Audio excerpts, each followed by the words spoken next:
Hello! Hello, my little star children.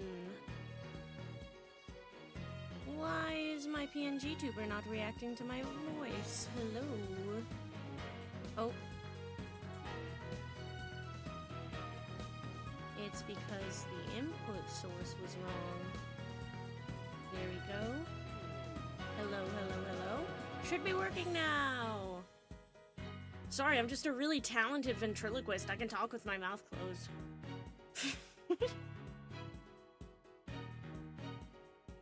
I am stoked and psyched to get back into it today.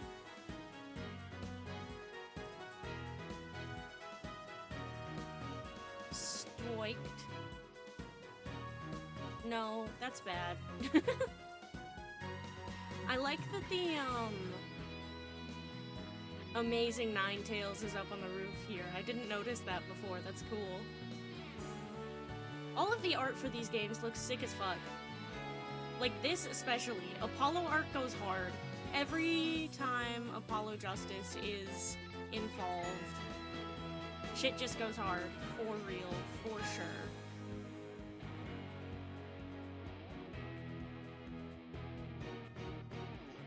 Ba, ba, ba, ba, ba.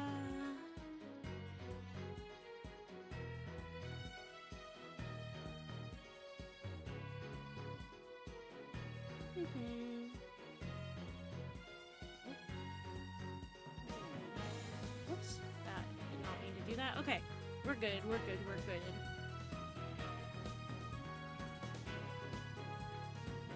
I am just gonna give it a second.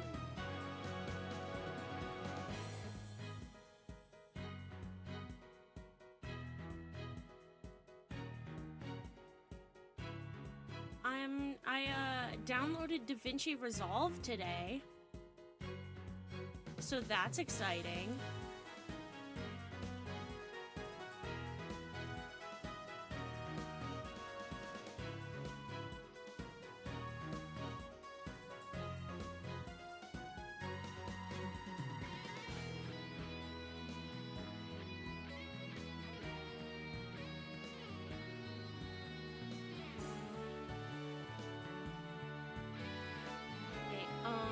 Okay, I can do that later.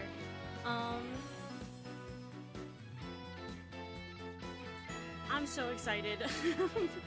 I am moving up in the world. Also, if anybody wanted updates, I would love to give updates on the whole conversation from yesterday with my beloved's request for a Millennium Ring made of real gold.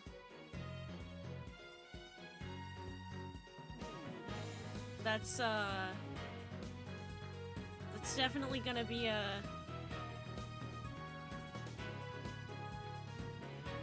something to save up for.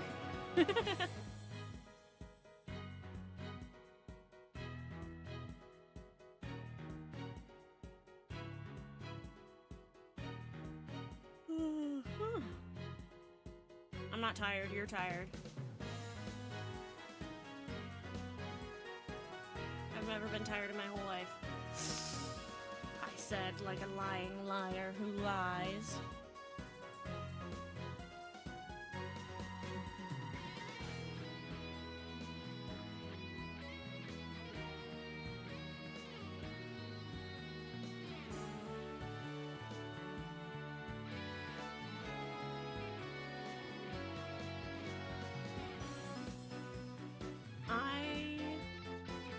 Played more Tomodachi Life today.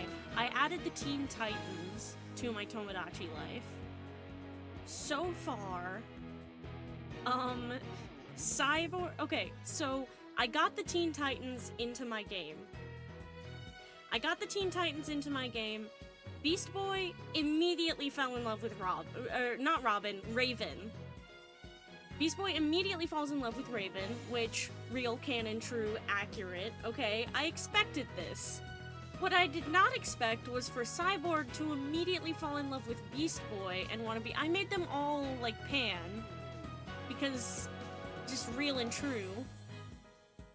I made them all pansexual. And yeah, so the current thing is Beast Boy is in love with Raven, Cyborg is in love with Beast Boy. I think Robin tried to fall in love with Beast Boy, but I'm trying to get Robin and Starfire together because I fucking love them. So I was like, no, it's just your imagination. You like Star. Today, actually, Beast Boy asked me, he was like, oh man, I really like Ray Ray, but my heart just races whenever Psy Guy is around. Who do you think I actually like? So I asked my partner, I was like, who do I get together here? And they were like, you know what? Here's what you do. You have all of the Titans end up dating each other at least once. Like, they just get married, get divorced, get with a different Titan. And I was like, okay, yeah, comic accurate. So I was like, okay, my first couple I can get together can be Cyborg and Beast Boy. So I was like, well, Beast Boy, you like Cyborg. For sure, for real. And Beast Boy goes, actually, you know what? No, I don't. I mean, Psy is great, but my heart just wants Raven. Thank you for helping me realize my feelings for Raven run so deep. And I was like, God fucking damn it, why did you even ask me then?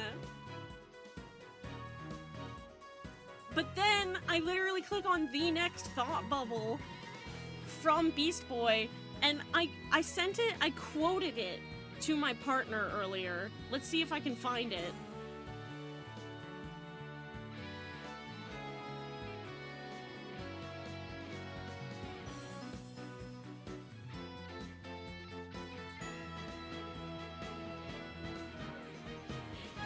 So, Beast Boy's me said, it's no use, my heart just can't give up Ray Ray. Thanks for helping me realize just how strong my feelings are for her.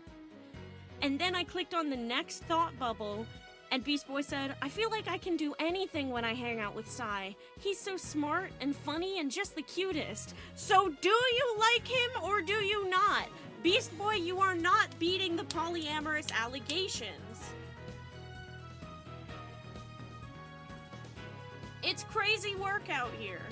And then, okay, so I have Dirk and Jake from Homestuck on my island, and they got married, and they had a baby together, and I made that baby Lil Sebastian, of course.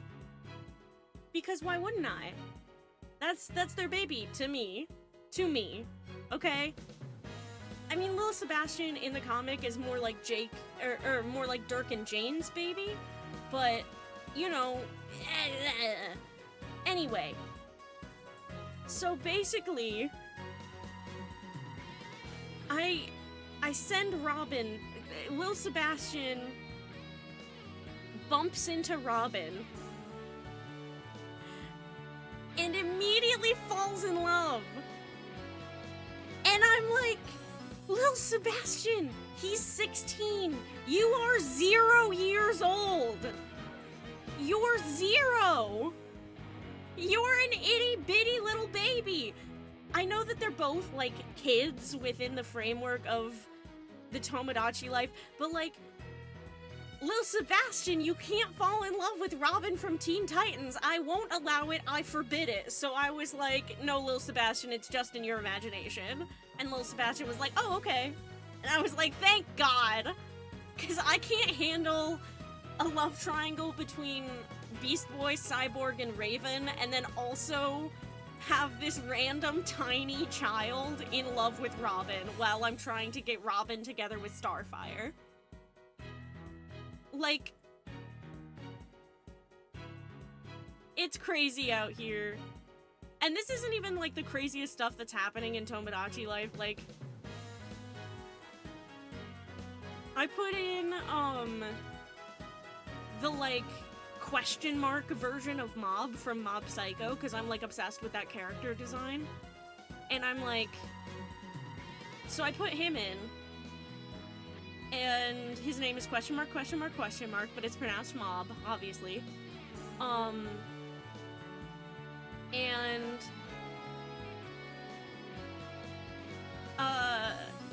he is currently friends with Jade from Homestuck. He's really good friends with a dead version of John from Homestuck, which makes sense to me. Who else is he good friends with? He's good friends with Jane from Homestuck. And I think he's getting to be friends with Robin and Starfire. I think I had him meet up with Raven at one point, because I feel like they would vibe. Oh, he just became friends with regular John from Homestuck. So, that's the update for today. Is anyone else married? Oh, John and Dave are married. Jake and Dirk are married. Sora and Roxas are married because you can pry them out of my cold, dead fucking hands.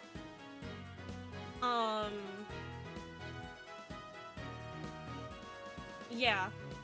Who else? Oh, Dave Sprite and his dead version of John. They're married. But we haven't had... I think the only other couple we have on the island is Jane and Roxy. But...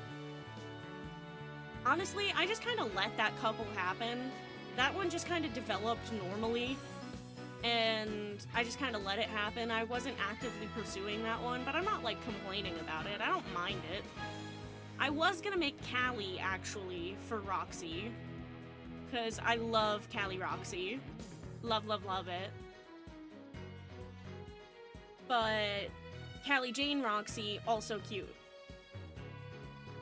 All of them three, quote, ladies can hold hands. Jane has some gender fuckery going on, and I know this in my heart and my soul. Jane is like a butch he-him, I think.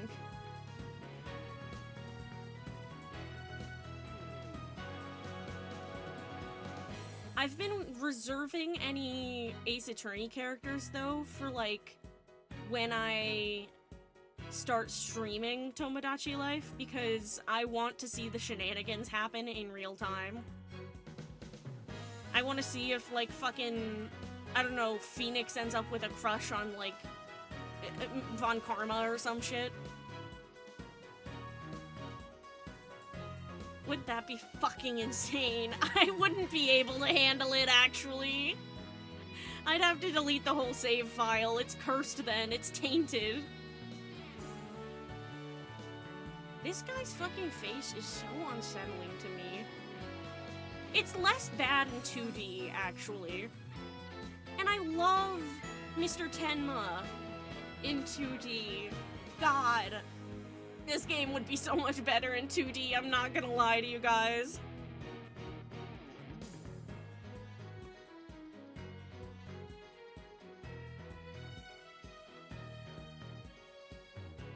But hey, that's the way the cookie crumbles, you know? Sometimes they change the entire art style of the game series, and you just gotta deal with that. It's okay, we'll go back to it when we get to the investigations. We'll go back to it when we get to investigations.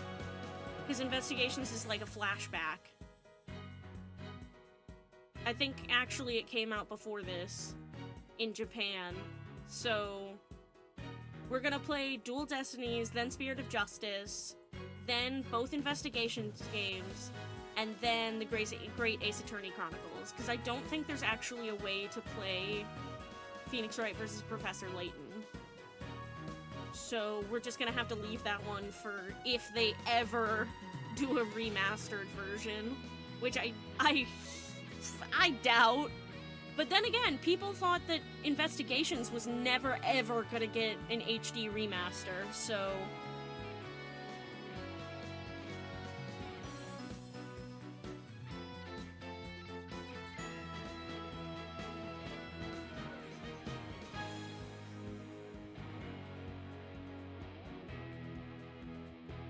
Okay.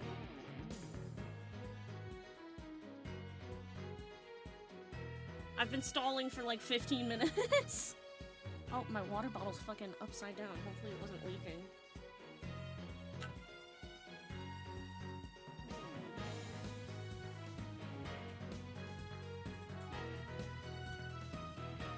I have been hydrating so well the past couple of days.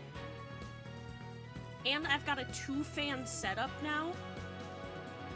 I've got a fan across the room to circulate air toward my desk now. And then I've got a fan at my desk to circulate air towards me. But like, a lot of air in my house just sits dead. Because I'm on the top floor in the center.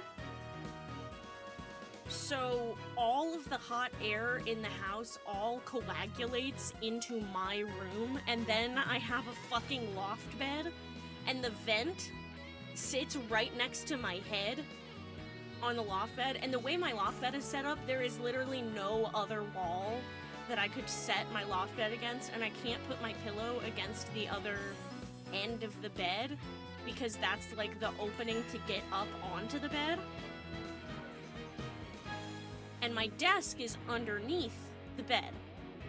So the air just stagnates so badly where my desk is, and then the fact that my computer chug-a-lugs. She's doing her fucking best, though, for being, like, the price that she was. It's, you know...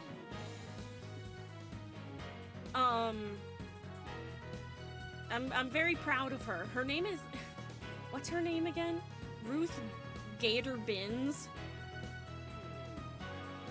Because I accidentally kept misspelling RGB as RBG, and I was like, yep, that's my computer. It has Ruth Bader Ginsburg lights on the front of it. So now my computer is Ruth Gator Binsburg.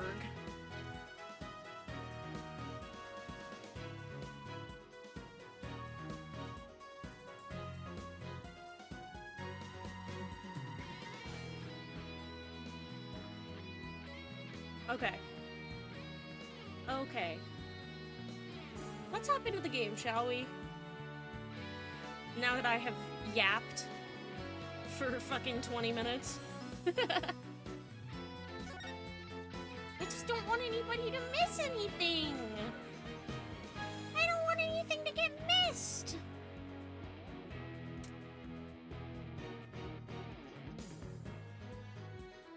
I am also keeping my phone close at hand today, just in case.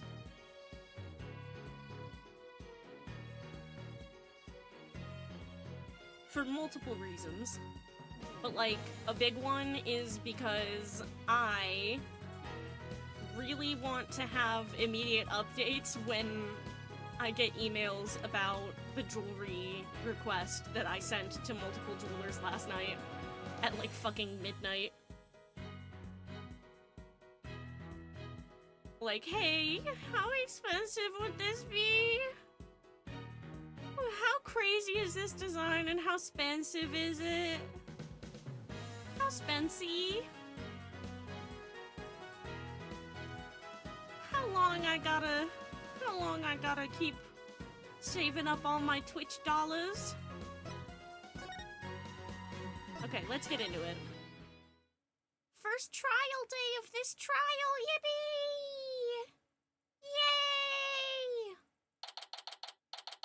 Yay! April 18th, 9:15 a.m. District Court, Defendant Lobby number 3. I want to be able to examine things. I want to hear the commentary about the couch. And also the plant. What's up, Evil Charlie? You okay, Athena? You've been really antsy ever since we got here. I'm just excited! This is my first real court case after all! Yeah, a real ball of excitement she is. I know just what she needs. Athena! Let me move my mic back for this, actually. Athena! Eek! Didn't you ever learn about indoor and outdoor voices? I'm just trying to show you the best way to relieve your pre-trial jitters. By scaring the daylights out of me? No, I find that shouting "I'm fine" in a loud voice really relieves stress. It's part of my Chords of Steel voice workout, and a must before every trial. You want me to shout? Here? That's right. Here, I'll go first, then you try. I'm Apollo Justice, and I'm fine! Alright.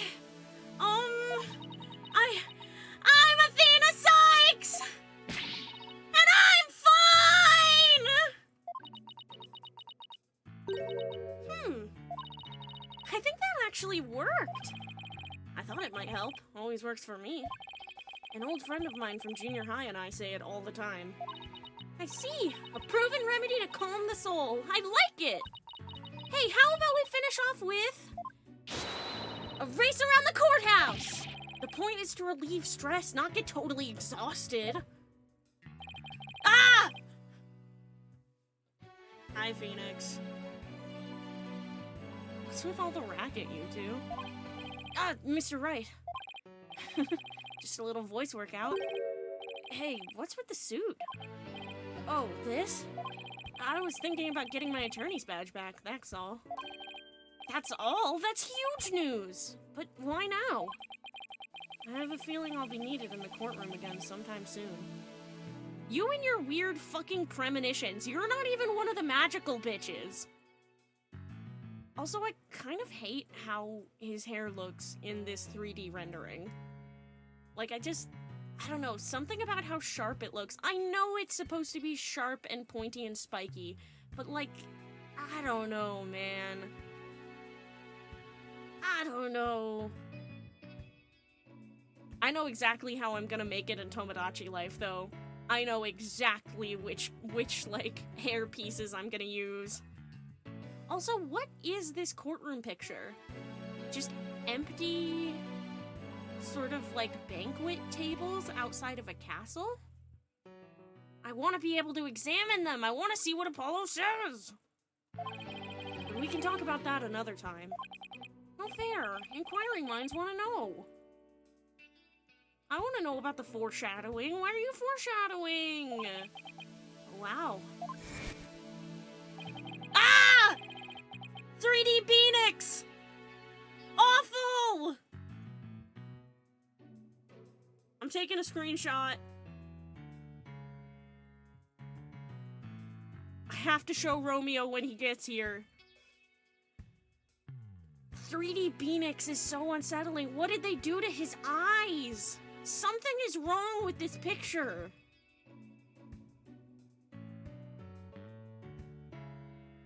I don't like it.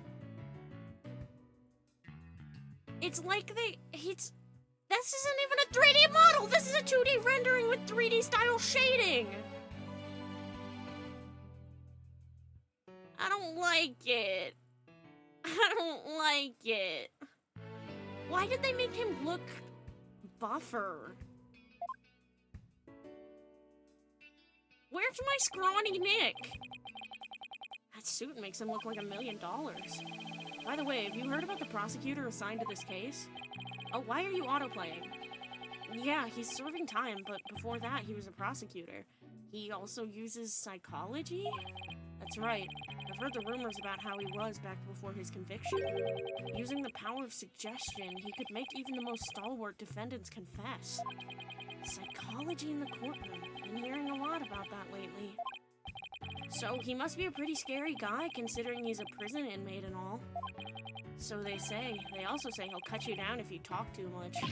I knew he was gonna be bad news! It's probably just hyperbole. At least I hope, for your sake.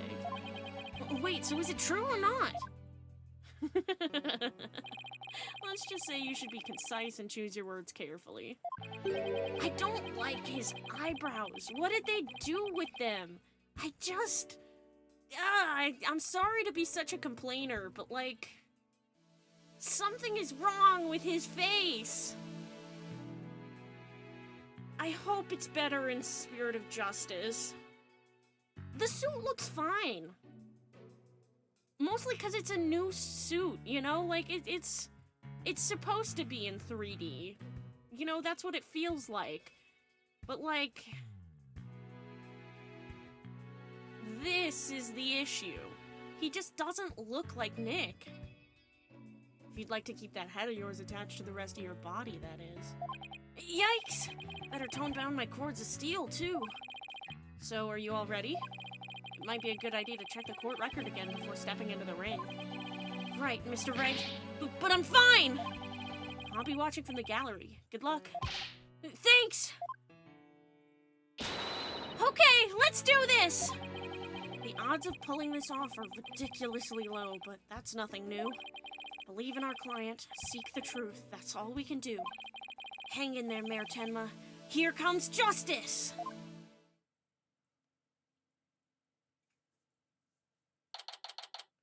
April 18th, 9:30 a.m.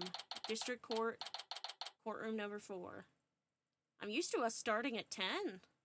This is different. This is so autistic of me to notice. What the fuck?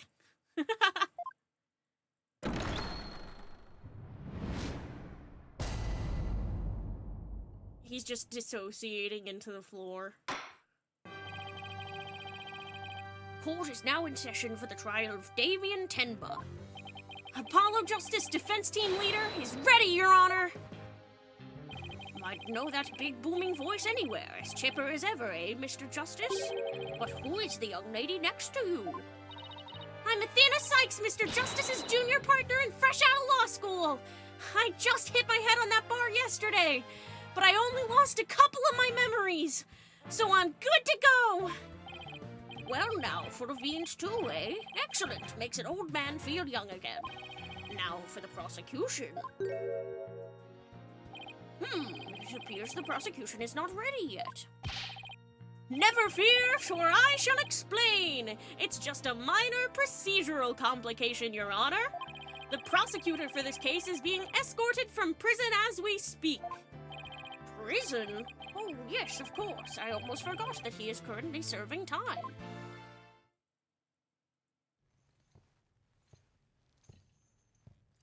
Anime. Prosecutor Blackwell's an inmate. Oh, I nailed the voice.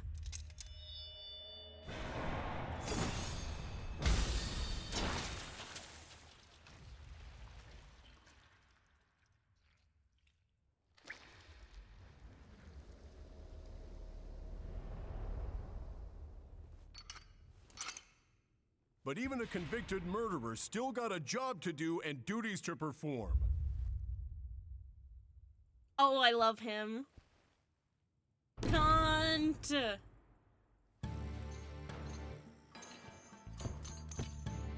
He's serving. He's serving!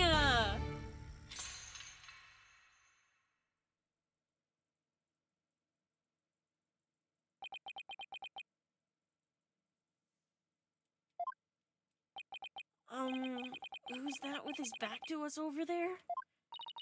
That's him. I'm sure of it. Prosecutor Blackquill. Ahem, is the prosecution ready?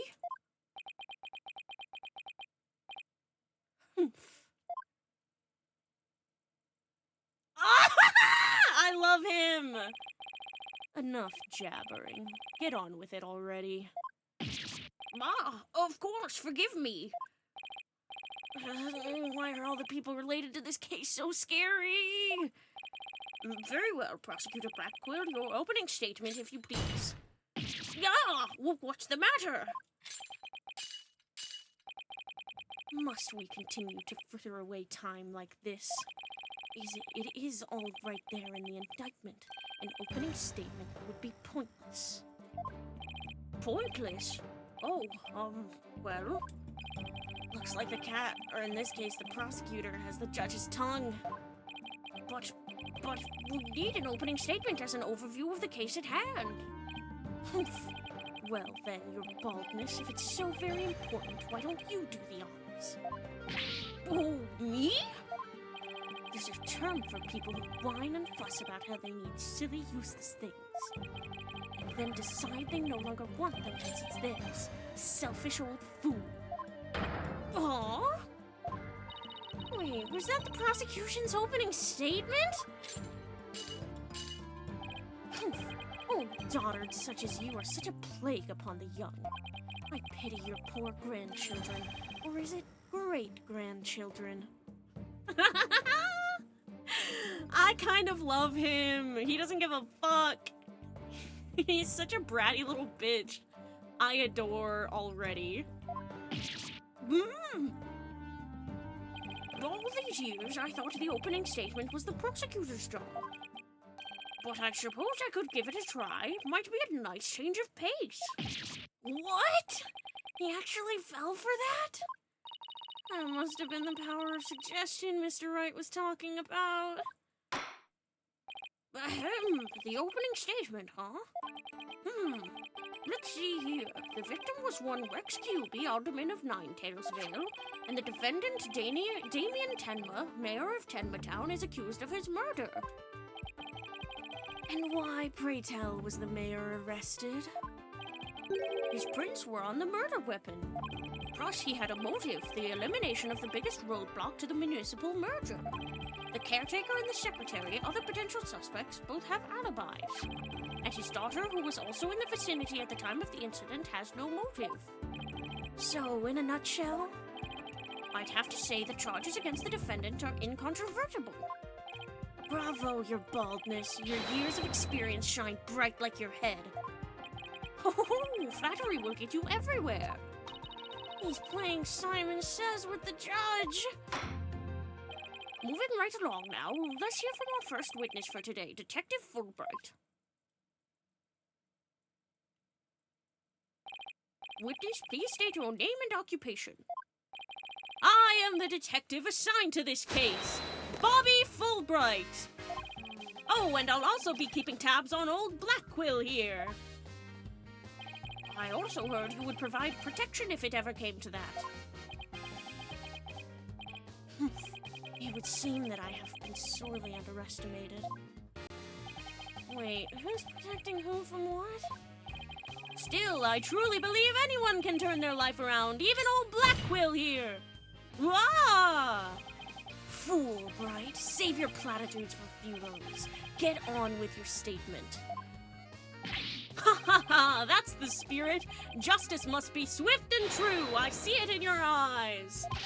There is hope for your rehabilitation and return to society. I will never give up on you. Prosecutor Blackwell doesn't seem to intimidate Detective Fulbright. Well, you know what they say, ignorance is bliss. Oh, so that's why Detective Fulbright was assigned to Blackquill. He's so oblivious. Now, let's have your first statement, Detective Fulbright. You got it, but first I'd like to say to the defense that justice will ultimately prevail. Doing his voice takes so much, like, physical energy out of me, it's kind of crazy. About the murder. Alderman Kyubi was murdered with a spear that had been on the wall. The fingerprints of the defendant, Damien Tenma, were found on the murder weapon. At the time, Alderman Kyubi was asleep from a drug he unwittingly ingested. Mayor Tenma attacked his helpless victim, impaling him like a human shish kebab. But the sudden pain jolted the victim awake, and he grabbed a statue and struck back. Alderman Kyubi had been slipped some kind of sleep-inducing drug? That's right! The accused was scared because the alderman was a former pro wrestler. So he slipped him a drug to make sure he'd be out cold and defenseless. Here's the autopsy report to prove it. Kyubi's autopsy report added to the court record. Around 3:20 p.m., the victim had been in a drug-induced slumber. And the victim managed to attack his attacker despite being impaled by a spear? That sounds almost superhuman. Is it even possible? Well, he was a former pro wrestler, after all. That spear was probably nothing more than a mosquito bite to him. Objection! Not so fast. Don't try to brush it all off by saying the alderman had been a pro wrestler. Do you really expect us to believe he could fight back after being skewered by a spear? Never heard of the incredible feats of which man is capable in a pinch, have you? Like the samurai of yore, wrestlers can battle through intense pain. It sharpens their senses. I used to talk about it with a former wrestler I met in the clink. I don't know, it still sounds a little far-fetched. Aw, man, even the Moe face looks bad. How did they fuck up Apollo's Moe face? They took everything from us. They took everything from us. Does it now? Then perhaps we should test the theory on you with the edge of my blade. I didn't sign up for this. And so your life is spared for now. Please let those shackles be made of titanium. I don't want to die. Haha! My investigations are as thorough as they are foolproof, or my name isn't Fulbright. I vow to resign immediately if I ever make a false arrest. The accused prints were on the weapon, and he's the one. The accused's prints were on the weapon, and he's the one person without an alibi. Quite decisive evidence, wouldn't you agree, your baldness? The defendant is sounding guiltier by the minute. He has the judge leaning toward a guilty verdict, and the trial's just barely begun. What's more, a curious rumor about the accused is making the rounds. They say he seeks the merger for the purpose of freeing Tenma Taro from his imprisonment. Truth be told, I can think of no real reason to show interest in that backwards burg. Perhaps he's a complete nutter and really does seek to release an imaginary demon. Either way, he is raving mad. Oh, is he British? He is raving mad and more than capable of murdering the alderman. That mayor is a strange one, all right. I heard he went to a blood drive, but instead of donating, he tried to make a withdrawal. This game is funny. Warder, there will be no gossiping in my court.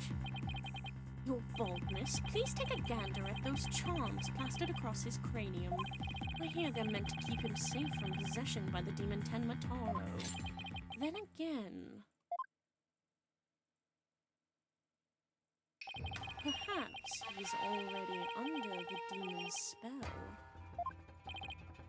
Behold, the lunatic appears poised to lunge at you at any moment.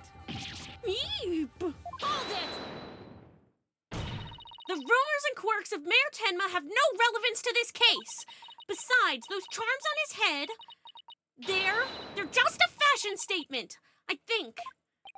Come to think of it, such things don't seem relevant to the case, do they? The prosecution will refrain from dragging our client's reputation through the mud. Oh, what a dreadfully fearsome lass we have here. Thanks for that lifeline, Athena. Careful, Apollo! He has the judge dancing in the palm of his hand! The power of suggestion is one of the more powerful tools in Simon Blackquill's arsenal. He's trying to manipulate everyone's impression to suit his objectives. This guy really is bad news. In any case, it seems the victim did manage to defend himself despite being impaled. What sort of weapon did he use against his attacker? None other than this statue right here. It appears to be a statue of two strange creatures locked in battle. Two yokai, to be exact. One side is the nine-tailed fox, and the other Tenma Taro. Quite interesting if you think about it. It's as though this very case were rendered an art. Fox and demon statue updated in the court record. No prints were found. Let me just check that I got that right. No prints could be lifted. Mr. Justice, you may proceed with your cross-examination.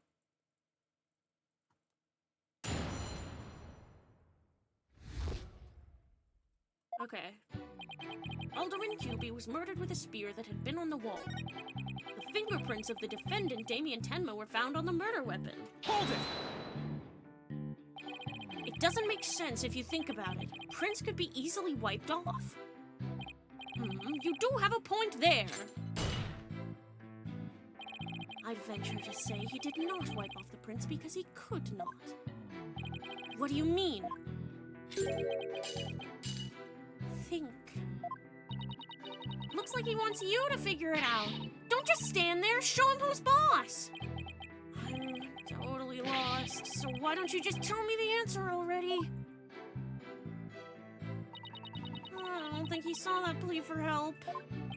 You feeling all right, kid? Running a fever, perhaps? Why does everyone call him kid? I wish Trials came with a reset button. Well, the specifics may yet come to light. Please proceed, Detective Fulbright. At the time, Alderman Hubie was asleep from a drug he unwittingly ingested. Hold it! Come to think of it, a coffee cup was found on the floor. Was the sedative in his coffee? Bingo! We found traces of a sleeping agent all over the inside of the cup. And that is why he was out cold. That is, until he leapt to his feet upon being impaled by the mayor. What an awful way to wake up. A rather stimulating eye-opener, if you ask me. I, too, would have risen to the attack, for to die in battle is the samurai way. Paradise awaits fallen heroes, but that hole in his stomach would make eating a challenge.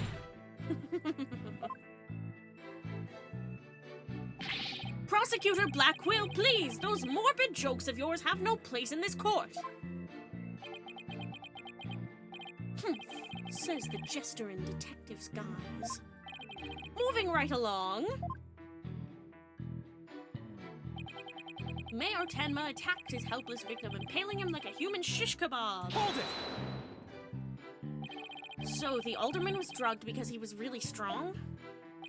Did you see those rock-hard muscles of his? I'm surprised the spear even managed to pierce that armor-like musculature. I admit I'm completely jealous of that righteous body of his. Ha ha ha ha! Gay ass.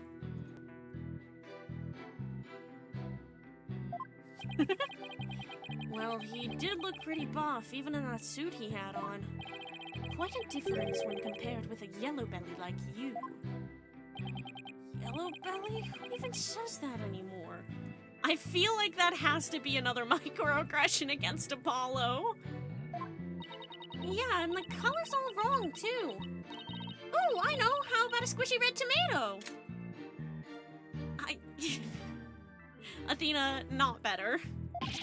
I move to strike both of your comments from the record. Mr. Justice's character is not the issue here. Now let's get back to what happened after the far more muscular alderman was impaled. Yes, well, your average person would likely have died on the spot. But the sudden pain jolted the victim awake and he grabbed a statue and struck back.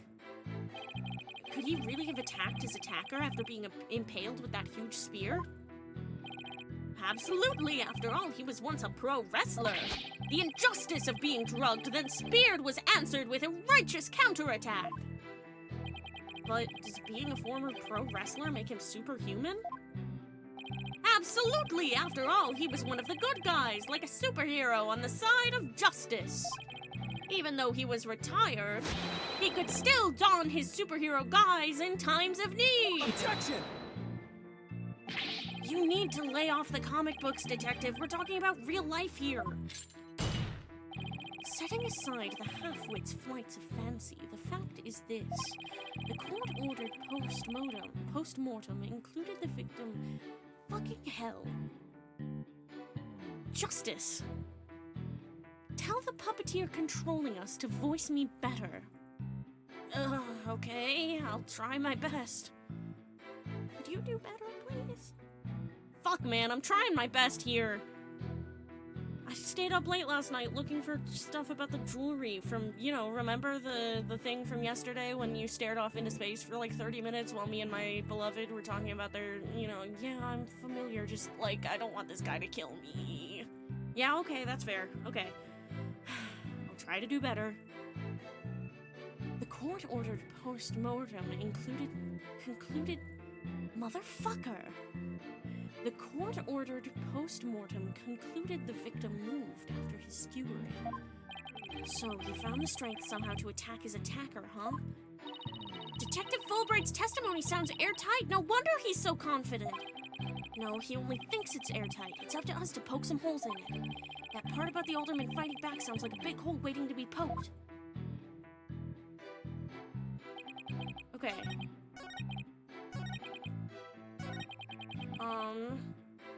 He grabbed a statue and struck back. There's no prints on it, though. And the alderman didn't have gloves on, right? Yeah. Also, where did the statue come from? I'm gonna present the statue. Objection! The music stopped. Did the alderman really strike the mayor? What? Are you questioning my sense of justice? Your so-called justice needs to find itself a pair of legs to stand on. You claim the alderman struck back after the mayor put a spear through him. But the statue he supposedly used to defend himself creates a major hole in your theory. It would appear that the defense has a counter-argument. Very well, let's hear what the defense thinks is odd about the detective statue theory. There are no fingerprints! There are no fingerprints on this supposedly crucial piece of evidence. And if you look at the crime scene photo, you'll notice that the alderman isn't wearing gloves. Yes, I believe he is quite gloveless indeed. If he touched the statue with his bare hands, he should have left some fingerprints. Detective Fulbright, you did take that into account during your investigation, didn't you? Ah, this can't be happening! Did I arrest the wrong man? Love how he's in fucking crisis. You did it, Apollo! You knocked Detective Fulbright off his high horse! Well, it's just 1 point in our favor. Who do you suppose clubbed the mayor if it wasn't the alderman? Well, if it wasn't the alderman, that means someone else must have clubbed the mayor. You mean there was a third party there in the Fox Chamber? Exactly, and this could be the big break we've been looking for. There does seem to be a hole in the prosecution's argument. Prosecutor Blackwell, would you care to respond to the defense's assertion? He's so Shadow the Hedgehog to me. To me. The least you could do is look at me while being dismissive. Your mind is as dull as an unhoned blade, Justice Dono. Justice Dono? He's been watching too many samurai flicks. It will take far more than that to cut down Simon Blackwell. A whelp such as you has no hope against my superior swordsmanship. This is a trial, not a sword fight, Prosecutor Blackwell. And you have no idea my fencing skills. Maybe I've been sword fighting my whole life and you just have no idea, huh? There is a perfectly good explanation for the lack of fingerprints on the statue. You might recall that blood-stained cloth found at the scene of the crime. Well, it just so happens that the blood was the mayor's. So, what are you getting at? On your mind, boy. Why was there blood on that cloth? Boy, how old is Simon? He's 28! Bro! We can't see Apollo's age here, but he's 24!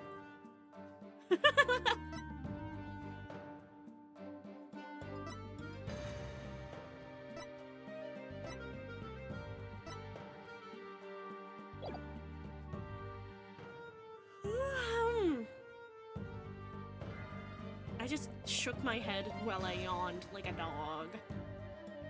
I'm not beating the whoppy allegations today, folks. Hone your mind, boy. Why was there blood on that cloth? Solve that riddle and you shall see that the hole you thought you found is but an illusion. Now let's see. How was that cloth used? Was it used? Not by QB as a head covering. To wrap the statue?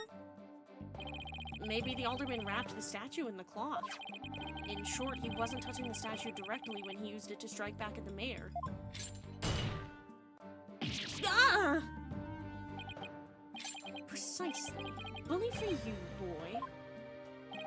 Oh, it was nothing. Apollo, don't let him start manipulating you too! You just closed the hole for the prosecution! I did? I did!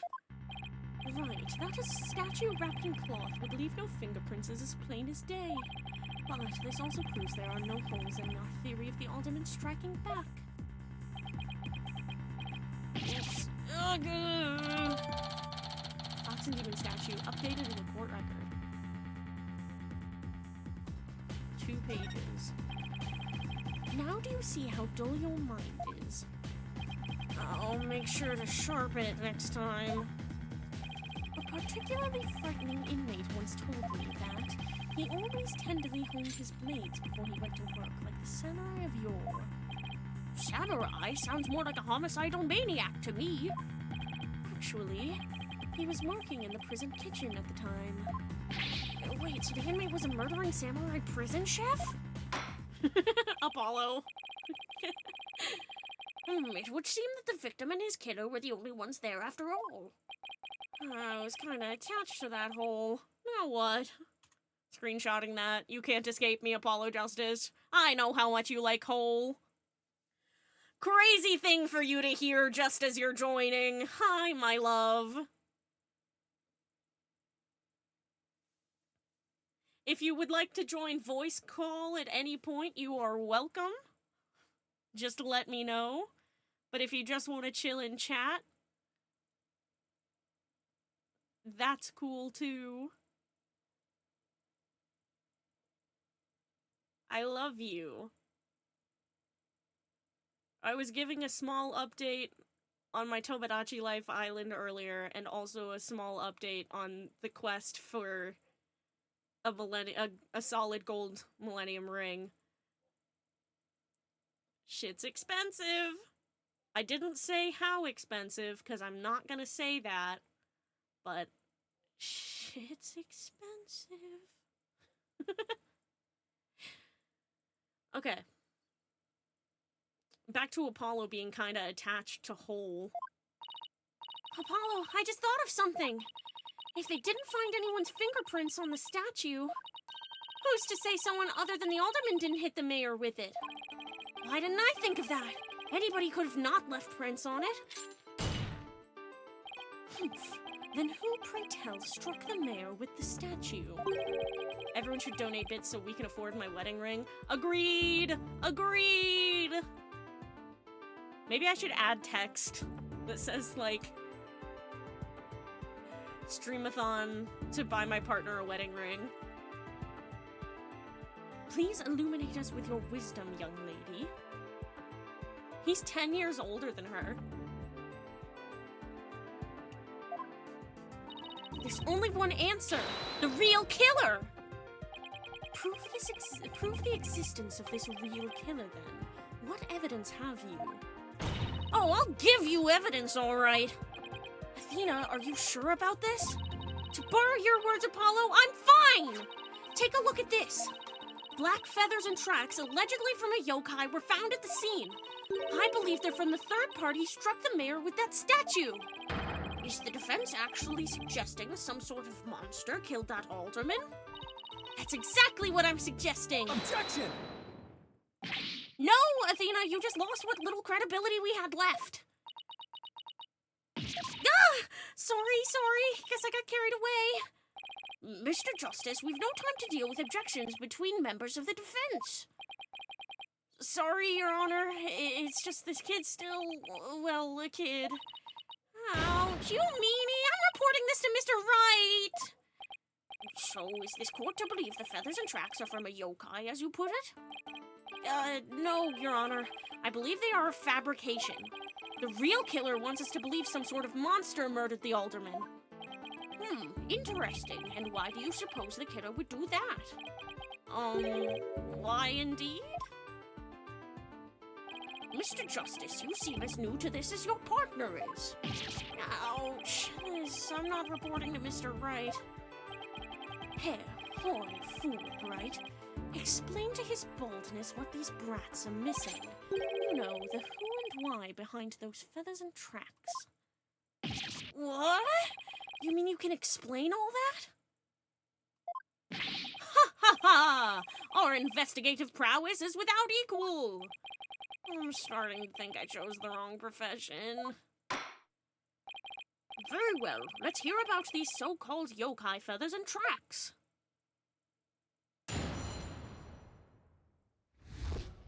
Feathers and tracks. This entire case centers on one man's attempt to crush opposition to the municipal merger. Mayor Tenma panicked when the amazing Ninetails helped embolden the protesters, so he stoked the villagers' fears by fabricating a monster. The strange feathers and tracks he planted made it look like a yokai was the killer. Okay, but those feathers and tracks stoked the villagers' fears? Absolutely! He knew exactly how to prey on their superstitious minds.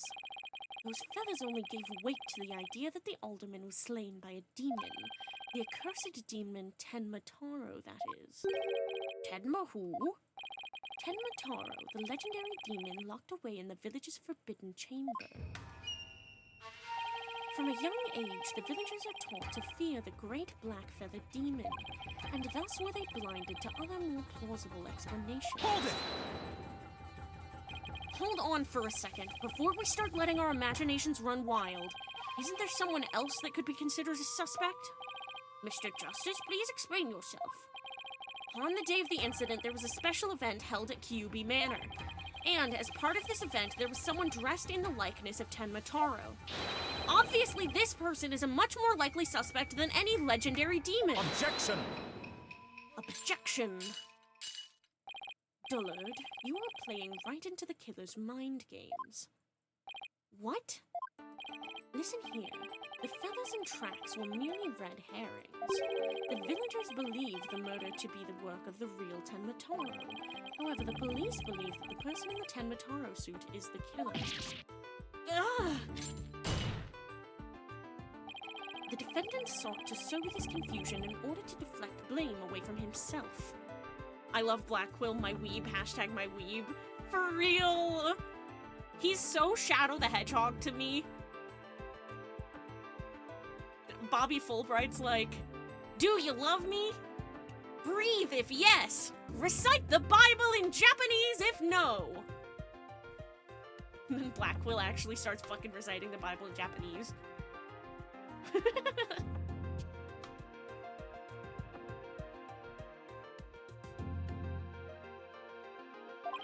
However, he was knocked unconscious by the alderman, and thus our mentally deficient Mayo was caught red-handed at the scene of the crime. Objection! Do you honestly believe Mayor Tenma would do something so stupid? He's not even doing it because he doesn't like him, he's just flexing. Objection! The evidence speaks for itself. Fulbright. Right, it was the mayor's last-ditch effort to stop the opposition before things got crazy. How old is Bobby? Bobby, how old you be? 33. Average 33-year-old. This is so funny, especially because a lot of the YouTubers that I really love are, like, starting to get to that age, you know, like Dan and Phil and stuff. And, like, Markiplier and Jacksepticeye are creeping toward there. If not, how old are they? Hold on. I'm having an ADHD moment. How old is Markiplier? He's already 36. Markiplier is older than Bobby Fulbright. Why did I think Markiplier was still in his 20s? Perpetual, like, 10-year-old brain where I think that everybody is in their 20s is, like, old.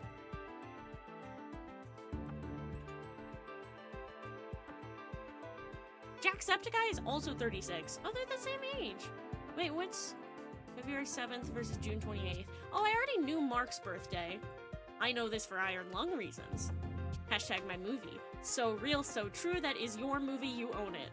That is you and Markiplier's movie. Those are the... You, Markiplier, and David... Zeminski. Zemansky?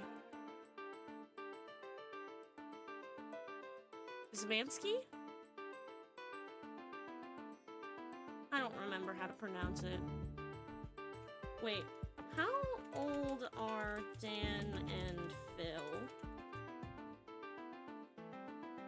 Dan is younger than Markiplier and Jacksepticeye?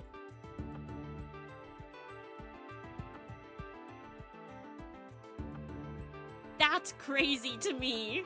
Dan is 34. Phil is 39. Hashtag my 40-year-old. Hashtag my 40-year-old. Oh, love, love, love him. I knew this. I just don't know people's ages very well.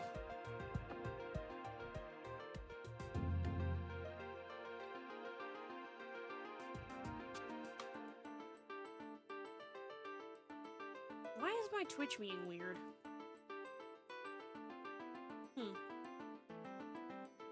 No, it's fine. Okay. Right, it was the mayor's last-ditch effort to stop the opposition before things got crazy. The amazing Ninetales was fueling both the yokai craze and the anti-merger movement. Plus, he's one of the better-known masked wrestlers and the hometown favorite. That's why the mayor panicked and set out on the path of injustice. But do the people of Ninetales Vale really believe a yokai is behind the crime? Yokai sightings are an everyday event there, so I wouldn't be surprised if they did. I must say, a crime that preys upon innocent, impressionable minds. Just so, a particularly silver-tongued inmate once had the following words for me. The innocent of heart are the easiest prey. You don't say, was this inmate a con artist? No. He was framed for the murder of his beloved. I actually felt sorry for the poor chap. Wait, so he wasn't the predator, but rather the prey? That's kind of sad, actually. Damn. Yes, well, now then, the defense may proceed with their cross-examination. Let's cross-examine, gang! Feathers and tracks. This entire case centers on one man's attempt to crush opposition to the municipal merger. Mayor Tenma panicked when the Amazing Ninetales helped embolden the protesters. Hold it! The Amazing Ninetales. No one knows his true identity, right? That's right! And he was a lone wolf, or in other words, he didn't belong to a wrestling federation. He appeared like a shooting star, defeating one Tenma Town wrestler after another. And before anyone knew it, he was champion! Like the samurai of yore, surrounded thick with enemies, he cut them down one by one. It was a complete and utter loss of face for Tenma Town Pro Wrestling. He was amazing! If ever there was a real superhero, it would be him! Weeb, for real! I dream of becoming a true champion of justice like him someday! I bet Detective Fulbright would be a great pro wrestler. He could even team up with Prosecutor Blackquill. A police detective and a prisoner in chains? You know, I think people would actually pay to see that. I know I would. Ha ha ha! So you do understand the greatness that is the Amazing Ninetales. So he stoked the villagers' fears by fabricating a monster. Hold it! Apollo the Valid. Did the murder and yokai evidence really stoke the villagers' fears? Absolutely, it had an immediate effect! The presumed return of the dreaded Tenmataro has them shaking in their boots! Oh my, is it really that bad? Humph, that superstitious lot. It's as if Jack the Ripper had been set loose in their village. Jack the Ripper canon real thing that happened in the Ace Attorney universe.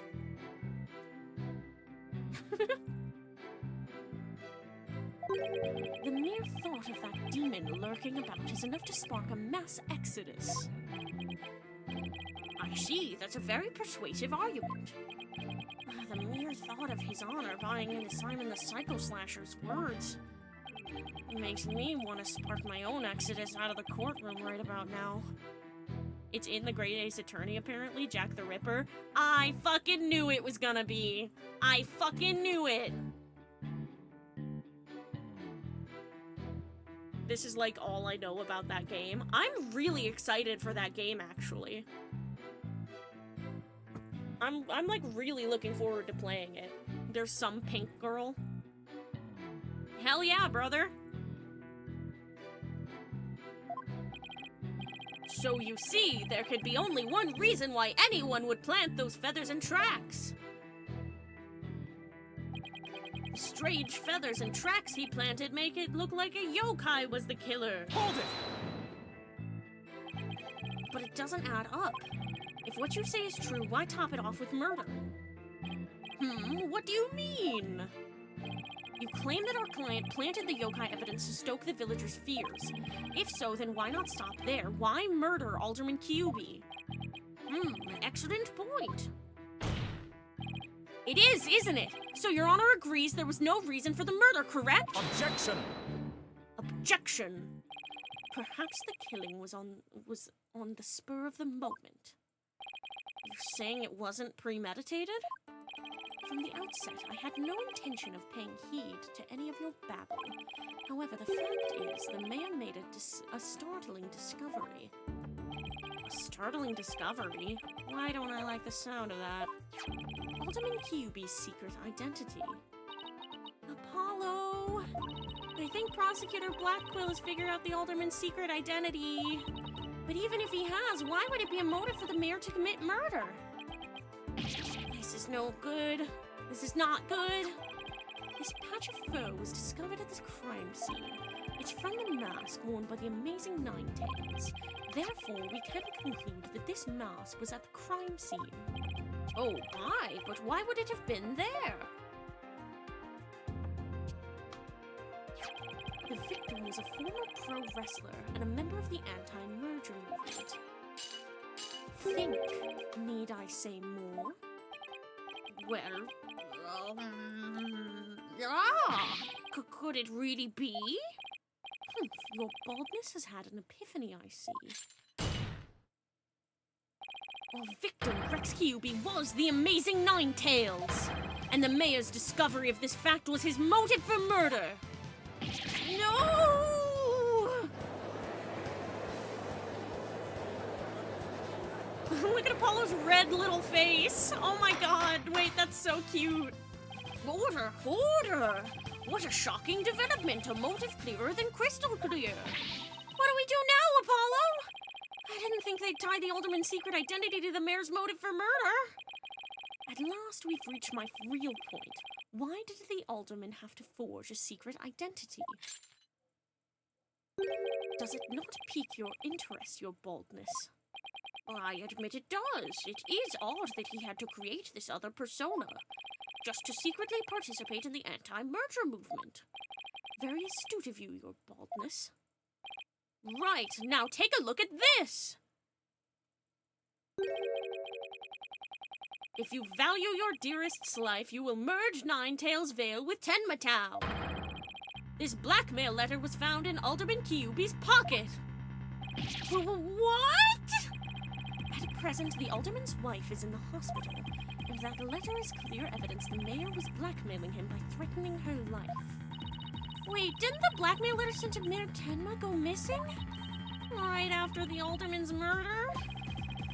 You think maybe the killer took the letter from the mayor after the murder and planted it into the Alderman's pocket? It's possible, but we don't have any proof that that's what happened. Talk about being up the creek without a paddle. Blackmail letter added to the court record. Mayor Tenma would have made a clean getaway if he'd just left after planting the yokai things. But he was knocked out cold by his sudden decision to kill the Amazing Ninetales. So it was the Amazing Ninetales counterattack that brought the entire crime to light. Wait a sec. Fulbright's claiming that the mayor killed the alderman after planting the yokai evidence, and that the mayor was knocked out cold immediately after that? Detective Fulbright, please add your previous statement to the testimony! Mayor Tenma killed the sleeping alderman after planting the feathers and tracks. Yeah, no, the fucking blood. Buddy. Objection! I like that you can actually kind of tell what you're supposed to do.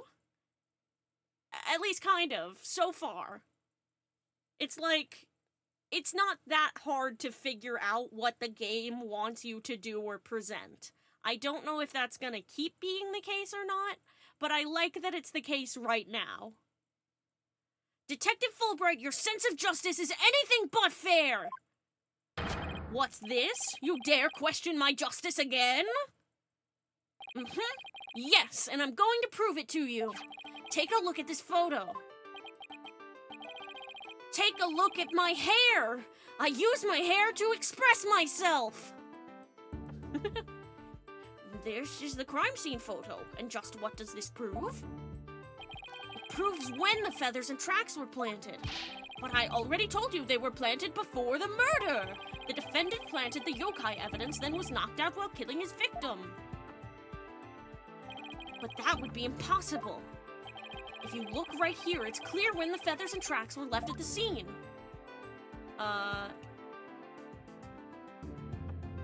The footprints, right? Take that! But aren't you just pointing to the yokai feathers and tracks, Mr. Justice? Yes. See how the feathers are on top of the blood, and the tracks were made in blood? In other words, the yokai evidence could have only resulted after the murder. Then the mayor must have planted the evidence after killing the alderman. But you said it yourself. The mayor had been knocked unconscious thereafter. There would have been no time for him to plant any evidence at all. Therefore, there must have been someone else besides the mayor and the alderman at the crime scene. Ah, there must be some mistake!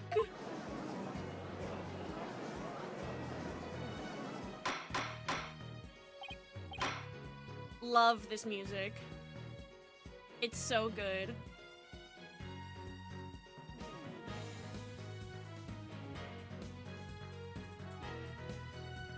Apollo theme. Order, order. Well, where's your evidence? You can't possibly have any, can you? Ha ha ha ha ha ha. Evidence? Oh, I have evidence. In fact, I have an eyewitness's testimony for you. You do? But how? Was my vaunted sense of justice really just half-baked? He's taking this really hard. The fucking ooh-woo fingers kill me. Mr. Justice, what is this testimony regarding a third party that you claim to have? I have it right here, Your Honor. It's the sworn testimony of Mr. Tenma's daughter. The witness, Jinxie Tenma, saw a yokai in the hallway after stumbling upon the scene. It was the demon Tenma Taro. He's the source of those feathers and tracks!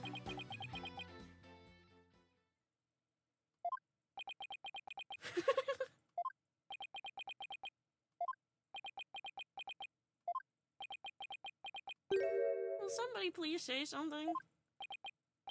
The defense would explain to the court exactly what he means. You dare to mock this court and justice itself? You're unfit to bear your name, boy! Your boldness. It appears our defense attorney here is delirious from exhaustion. Hold it! Apollo, think of something quick before you're held in contempt of court! What do you think I'm trying to do? Before you decide whether I should step down, please hear me out. Very well, Mr. Justice, I'm all ears, but you had better explain yourself well. What was this yokai you were talking about? It's all in this statement here. Jinxie Tenma asserts that she saw Tenma Taro. After she discovered the crime scene and called the police, she came around a corner in the hall. It was around here. Apollo Athena banter is so good, by the way. They interact like bugs under a rock, and it's great. I agree. Did you hear that? Agree. I'm not even on tea yet, and my voice is already cracking. It was around here that she saw Tenma Taro fleeing toward the foyer. The defense asserts that whoever was impersonating this monster is the one who left those feathers and tracks behind, intentionally or otherwise. They really are like, what's going on? Help me.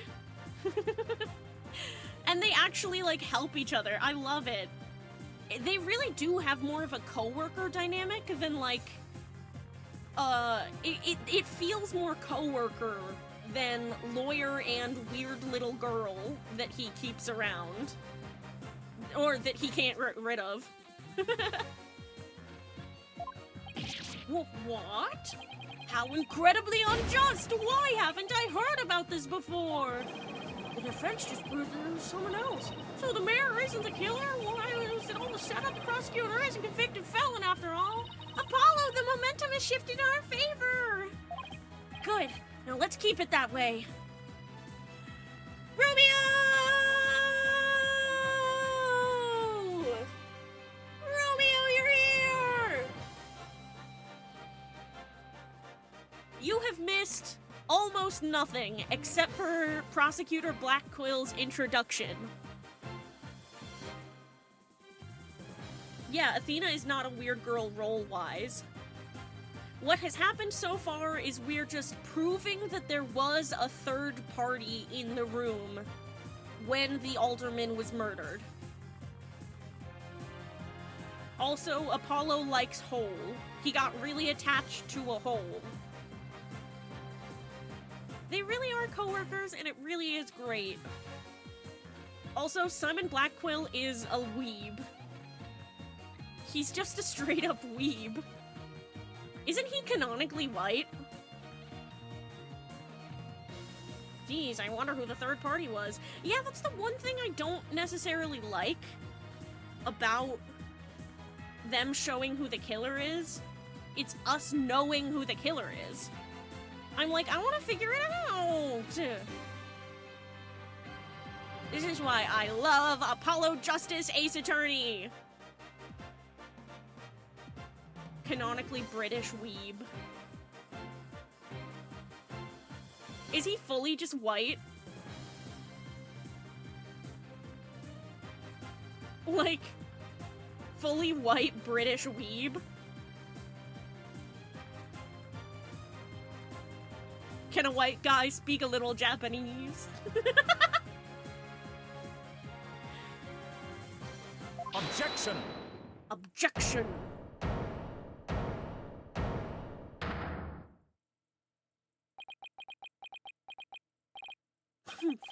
Little do you realize that though you are in the midst of a fray, your sword is broken. My sword? I didn't know I had one to break. I'm screenshotting that. That's funny as fuck. Yeah, I'd guess that it wasn't Mia who killed Mia. Simon? Oh, Simon's definitely hot. Absolutely, definitely hot. I just got the craziest craving for breadsticks right now.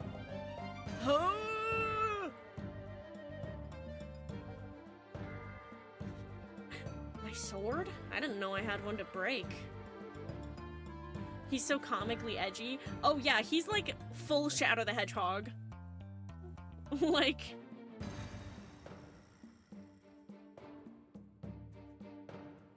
my edgelord, for real. Apollo for real doesn't have a sword to break. But transgenderism! Everybody give it up for transgenderism. Where's my fucking... Where is the... Where is my goddamn fucking... The Twitch thing is broken for me right now. I can't play my clap sound effect. Where's the text box? Where the fuck is my text box? I'm reloading the page. It's literally not showing the text box. What the fuck? Can I not type in my own goddamn chat? Okay, wait. Transgenderism!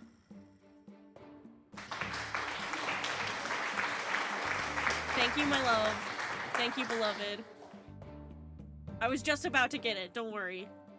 Transgenderism!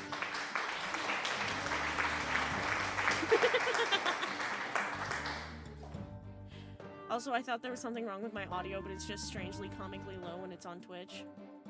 Huh. Is it the audio bar that's, like, on the actual stream? You might have set it low at some point and then forgotten to turn it back up.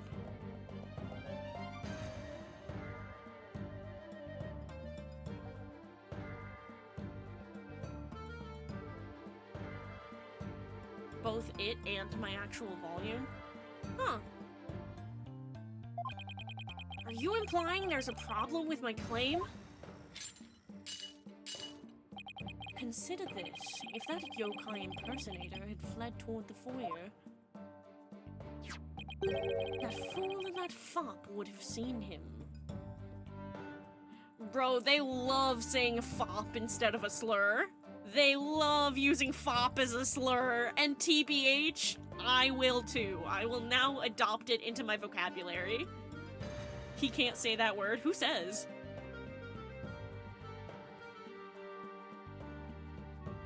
Also, he keeps bringing up prison stories and, like, advice he's gotten from other prisoners. He can't oh, it's Emma's word. Lesbians own that word, Mr. Blackquill! I'm afraid Blackquill can indeed say that word.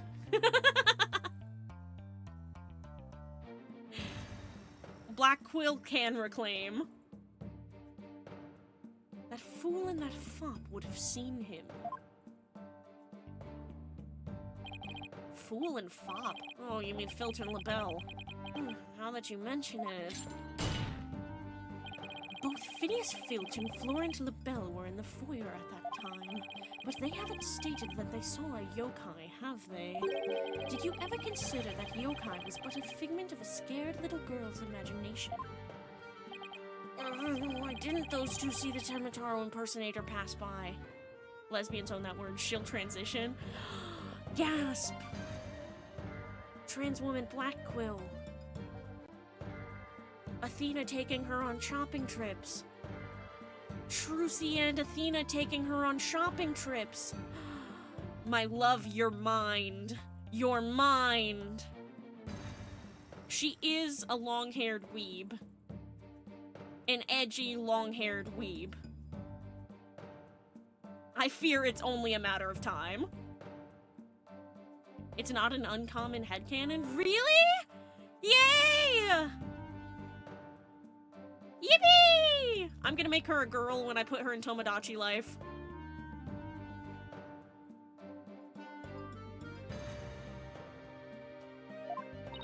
Why don't we ask them ourselves? I was just about to say that myself. No, really, I was. The defense would like to call Mr. Phineas Filch, caretaker of Kyuubi Manor, to the stand. I just know he must have seen something. I suppose we can't ignore the fact that the little girl believes she saw a monster. I trust you have no objections to Mr. Justice's request, Prosecutor Blackquill.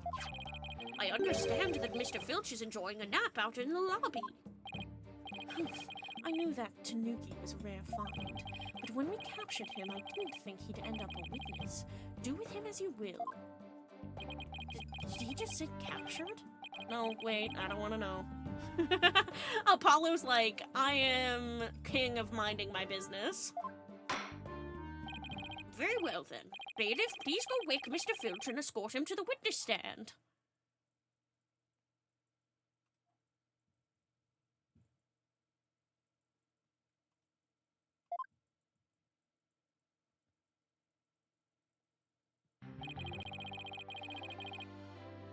Will the witness state his name and occupation, please? I kind of like Filch, TBH. He's cute in a stray rabbit animal way. I'm not saying you're attracted to him. What I am saying is that your taste in characters that you like is, as always, very you. Name's Filch, Phineas Filch, caretaker of Kyuubi Manor. Oh, and this is for you, your lordship. Just a little something I thought you might like. Oh my, what a fabulous pair of shoes. And your honor would do just fine, Mr. Filch. Ah, it's those shoes again. Don't they belong to Detective Fulbright? Don't tell me Filch stole them again. They're all yours, your honorship, sir. What? But they seem awfully expensive. Yep, too expensive for me, but I reckon they'd be perfect for someone like your honorship. Nah, he don't got the charm to Nate and Atme had Fulbright, however. It's a kind gesture, but legal ethics dictate I can't accept such gifts. Aw, ethics schmethics. Just take them if you want them. Polish them up real nice for you, too. I'm sorry about the shoes, Mr. Filch, but I will accept your testimony. The court would like to hear whether you saw Ted Mataro in the foyer after the murder. With the candlestick.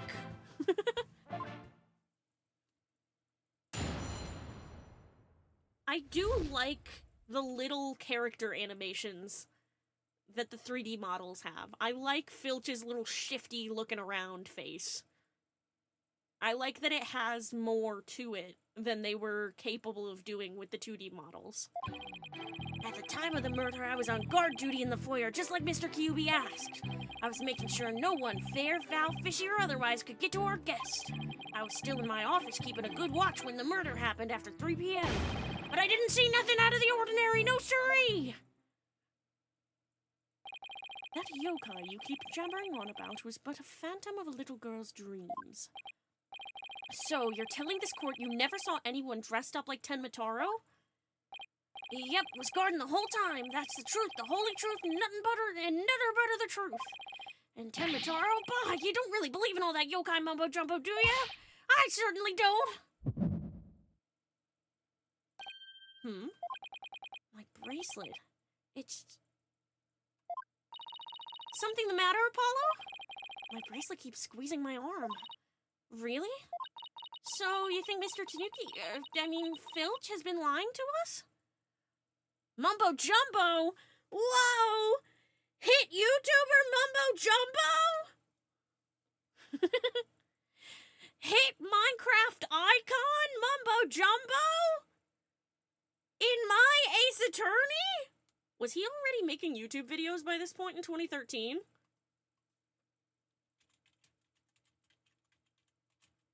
I think yes, right?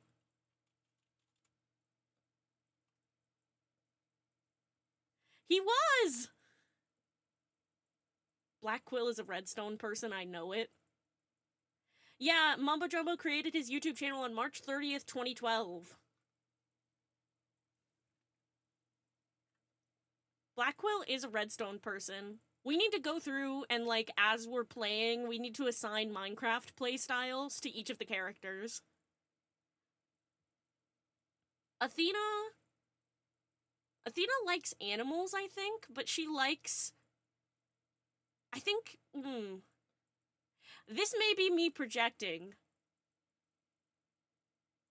Also, I can't fully hear your Simon voice, so I'm gonna assume he sounds exactly like Shadow the Hedgehog. I'm gonna get really close to my mic every time I do the Simon voice now. Don't you even worry about it, King.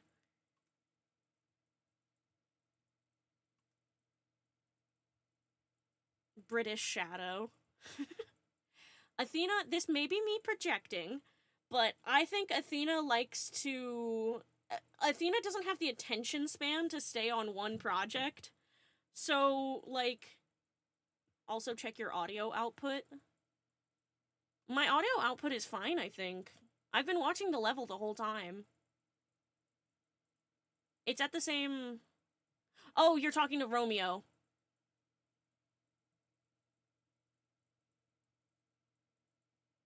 Yeah. It took me a second. But yeah, to me, Athena cannot stay on one project for long enough to finish it, so she just has like a bajillion half-finished projects in Minecraft, and she just kind of flitters between them. You can ask Beloved. Our Minecraft world together is just, like, filled with my abandoned projects, and then their, like, insane, giant, like, incredible shit.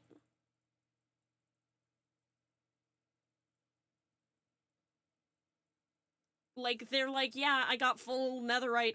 I have full enchanted netherite for both of us. Also, I'm building the giant tree. And I'm like, I expanded the enclosure for the cows.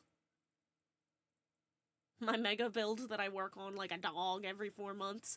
And my iron vein that I still haven't revisited for a while because it made me... You can ask them. Again, you can ask them. It made me fucking insane. I was like, why is there more iron? Why is there more iron? Why is there always more iron? Why can't the iron stop? When will it ever end? And they were like, honey, you can stop. Honey, you can stop mining the iron. And I was like, no! I'm gonna mine every piece of iron in this fucking vein! I had to stop playing. Also, my grove of cherry trees that I chop down and replant. I literally did keep repeating, all work and no play makes Solar a dull boy. All work and no play makes Solar a dull boy. And they were like, my love, are you okay? And I was like, iron, iron, yeah, there's always iron. There's always more and more and more iron. Why is there always more? And they were like, iron veins are big now. And I was like, why did they make them big now? Was it to kill me? Was it to fuck me over specifically? To send me into the institution? The loony bin? The answer is yes, of course. I also made a really nice pond for our tropical fish. And I made the stairs down to our mine pretty. And I made a party room. And I got halfway through making stations for all the villagers we kidnapped.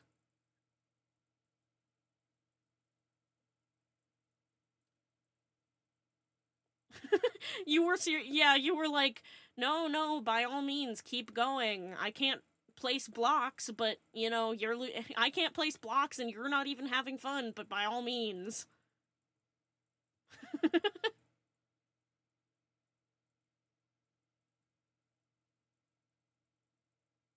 So Athena's that kind of player. She loses her fucking mind.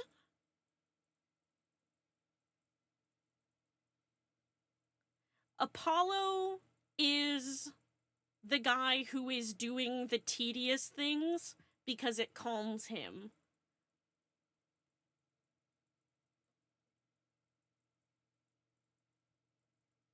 Apollo is cracked, but, like, he doesn't, like, recognize or realize that, necessarily.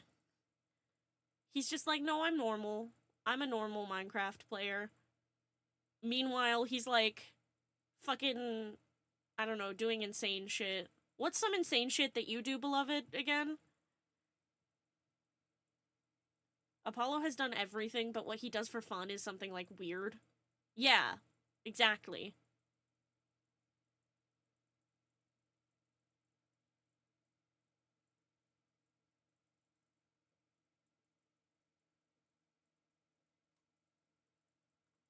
Villagers. Yeah, he's like, I've been in the zombie farm for 13 hours. I'm having fun. And he's, like, not lying. Phoenix?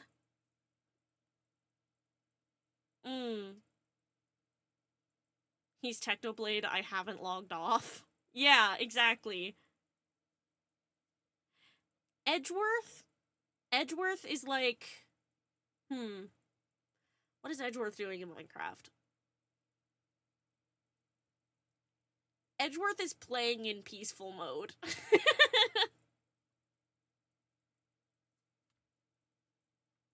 He doesn't know that peaceful mode exists for a long time, so he just suffers.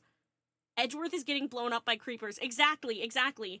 He just suffers in survival because he doesn't know that creative exists either, and Franziska keeps making him play Minecraft anyway, even though he doesn't like it. And then eventually Trucy tells him that peaceful mode exists, and that creative mode exists, and Edgeworth is like, oh, I enjoy this, actually. Huh.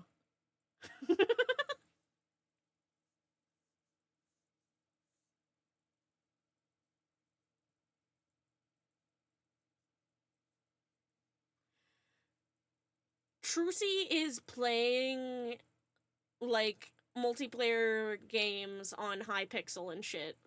And then he plays for 36 hours straight before collapsing at his desk. Yeah! And crucially, he's bad at it. He's bad at the game. Crucially, he's bad at it, and even the stuff he does make is not very good. But Trucy is like, if anyone tells him that it looks like shit, I'm going to kill them. That's my mom, and everybody has to be nice to him.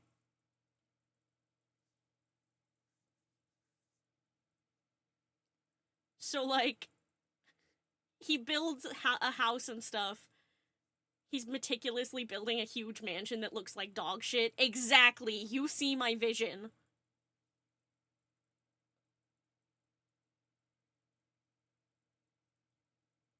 Phoenix doesn't like Minecraft. The thing is, though, he's really good at everything he tries in Minecraft in a way that makes other people lose their fucking minds. He's accidentally really fucking good at Minecraft.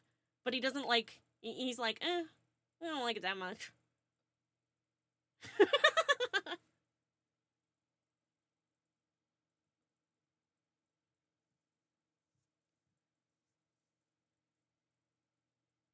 Like, in another world, Phoenix has a calling as like a prolific Minecraft YouTuber. Miles plays for 3 days straight and all he's built is some dirt statue of a dog. It looks like a cow. Oh, you're so correct. Oh, I love him.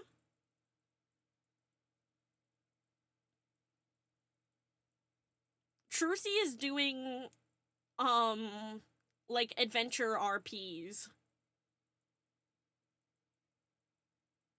She's, like, doing dramatic, in-character, like, role-playing. Trucy is on an SMP.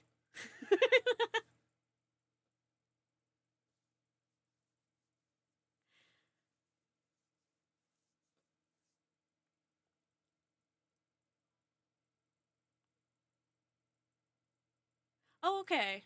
I'm glad you'll be able to hear me! Yay! Yippee! Okay, let's get off the subject of Minecraft because I got so distracted by that. Okay.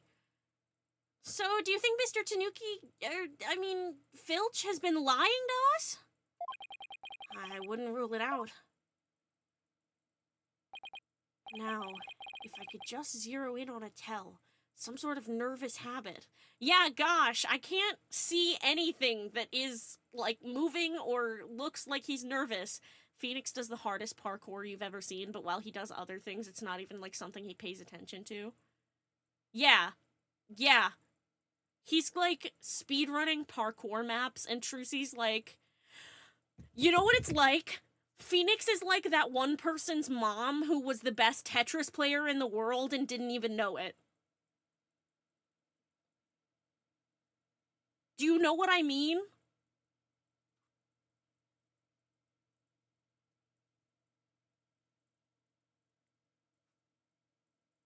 Like, Phoenix is just like, he's clearing parkour maps faster than anybody else has ever done it. Doing fucking neo jumps and fence hopping, not even focusing on the screen. Yeah, he's like doing it while being briefed on a case and like also while studying for his bar exam and also while like listening to a podcast. While reading his case reports. Yeah, exactly.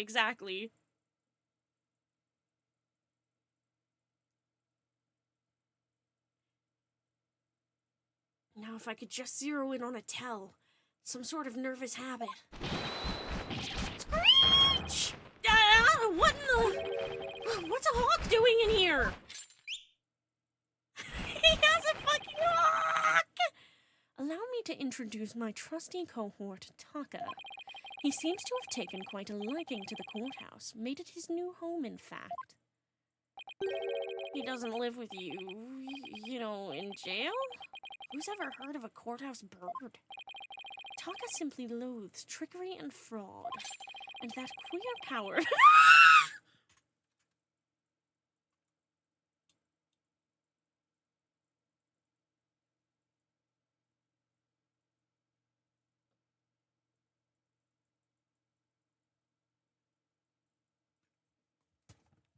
Simon, I don't think you can say that like that anymore. Apollo confirmed queer in canon a bit. I get, you know what? Yeah. Simon. I mean, he can, but like, Athena's like, hey, I don't know whether you can reclaim that or not. And Simon goes, I'm not reclaiming it, I'm using it as a slur.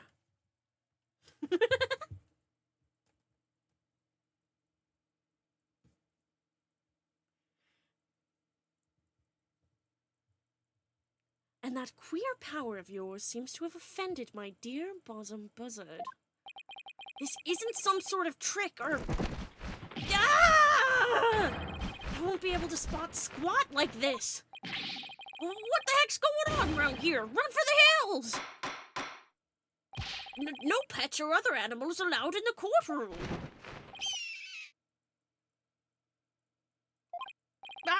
Somebody help!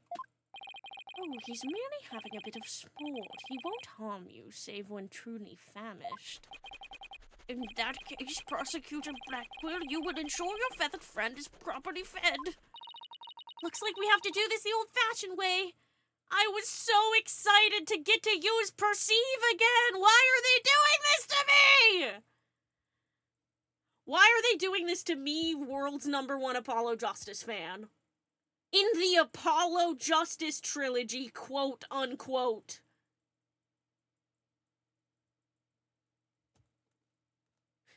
Yeah, Apollo got to have a normal prosecutor with Clavier, so now he has to deal with insane ones that try to attack him.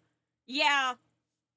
Apollo was so lucky. He's like, Apollo's literally just like, I miss Clavier. What did you say, Apollo? Nothing.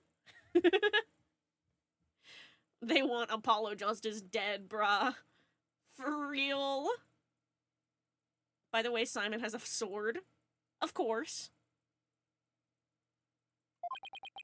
We'll be fine, I think.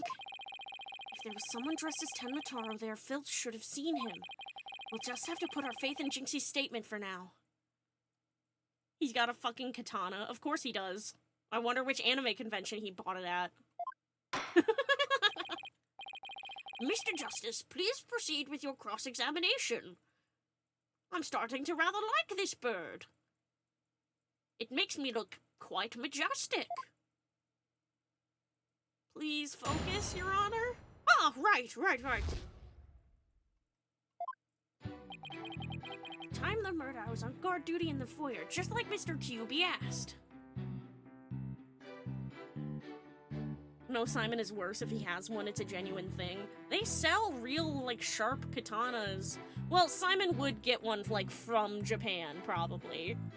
But, like, you'll see when I take you to the convention in July, you can get a real sharp-ass katana. You just aren't allowed to bring it on the convention floor after you buy it. You have to take it right back to your hotel room. But, like, you can buy... He has one that's an antique. Yeah, definitely. I'm just being a hater. I have to knock him down a couple pegs because he's, like, too hot. Like a real genuine thing. Yeah, he has one with a little bit of blood on it. Do you think in this English translation Simon's still Japanese, or is he a weeaboo? That's also how I treat Godot. Yeah, I'm having Romeo's Godot reaction. Like, the way that Romeo had to insult Godot because he was, like, too hot, and it was pissing him off. That's how I'm feeling about Simon.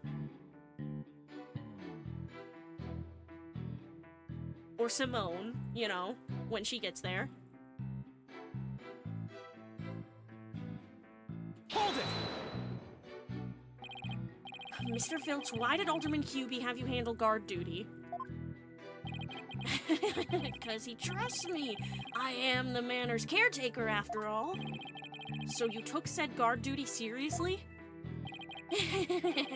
Let me tell you something about me. Listen here, you little tanuki. Get straight to the point and be quick about it. The court wishes to hear what you did or didn't see in the foyer and naught else. Yes, of course, sir. Right away, sir. Blackwell's got him completely under his thumb.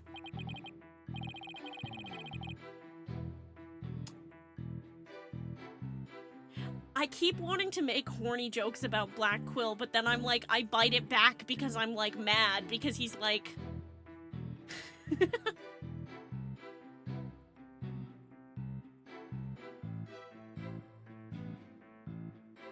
The biggest Simon ships are Black Modhi and Black Bright.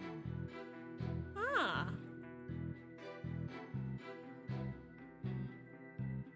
My friend really loves Black Bright. Interesting. Like I said, I was guarding the foyer entrance that day. I was making sure no one, fair, foul, fishy, or otherwise, could get to our guests. Hold it! So no one could get to him? Sounds like security was pretty tight. And that's because there's always lots of sneaks and thieves around festival time. And the solution was to entrust the manor's security to a thief? That's not even funny. Maybe it's a matter of stopping thieves by hiring one. After all, it takes one to know one. I don't know, it seems more like letting the fox guard the henhouse to me.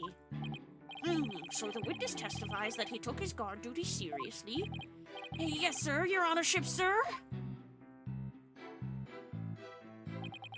I was still in my office keeping a good watch when the murder happened after 3 p.m. Hold it! Did you really keep an eye on the foyer the entire time? Poor old Filch, he's been working hard my whole life. Only to be smeared by some greenhorn in his fancy schmancy suit and silly haircut! Sorry, Mr. Blackwell, sir, didn't mean to get off subject there.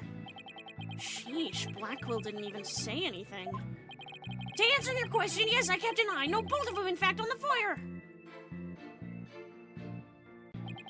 But I didn't see nothing out of the ordinary, no siree. Hold it! Could you describe to the court who you would consider fishy-looking? Someone all fidgety and shifty-like, you know, like they're about to steal something. He just described himself. Yep. I wonder why Mr. Filch didn't see Tenmataro. Maybe Jinxie only thinks she saw Tenmataro. Or maybe Mr. Filch is lying! I don't like Apollo's new voice line here. Me neither. I don't like any of the voice lines in this game so far besides Athena's, and even then, I feel like Athena's could have been delivered with more fire in it.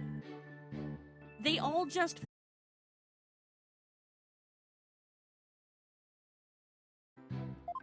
Contradiction in his testimony. Okay. Time of the murder, I was on guard duty in the foyer, just like Mr. QB asked. I was making sure no one, fair, foul, fishy, or otherwise could get to our guest. I was still in my office keeping a good watch when the murder happened after 3 p.m. Ah, but weren't you watching a match at 3 p.m.? Pretty boy vampire? Present. Objection! Don't lie to the court like that, Mr. Filch. Hey, it ain't right to bushwhack a fella like that. Unfortunately for you, I have evidence that proves you're lying. If you look at this TV listing here, you'll see that at the time of the crime, there was a pro wrestling match scheduled. Something you'd never miss. I didn't watch that one, no siree. I was doing my job just like I was supposed to. This guy doesn't know when to give up. Mr. Filch, someone even circled the match. It was you, right? Apparently both Wright and Apollo's voice actors left Capcom before Dual Destinies was made. Damn. I wish they had just, like, paid them to keep using the voice lines instead of recording new ones.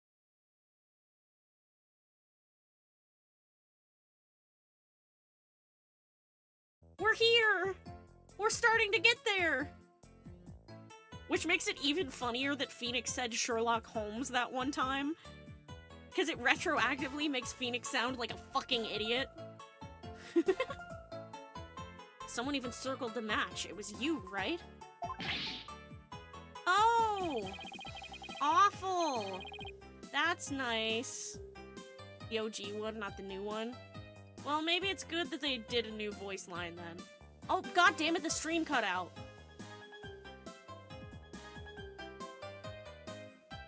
Stream, come back to me!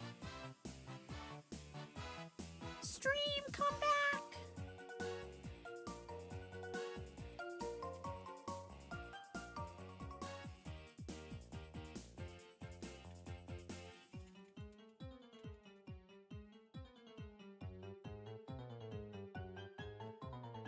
Come on, stream, you can do it! Come on, stream, get on back there! Come on, stream! Come on, stream! There we go! Hello! Are we back? Are we back? Okay. Not only that, you even told me you watched it. You said, and I quote, "It was a complete disaster."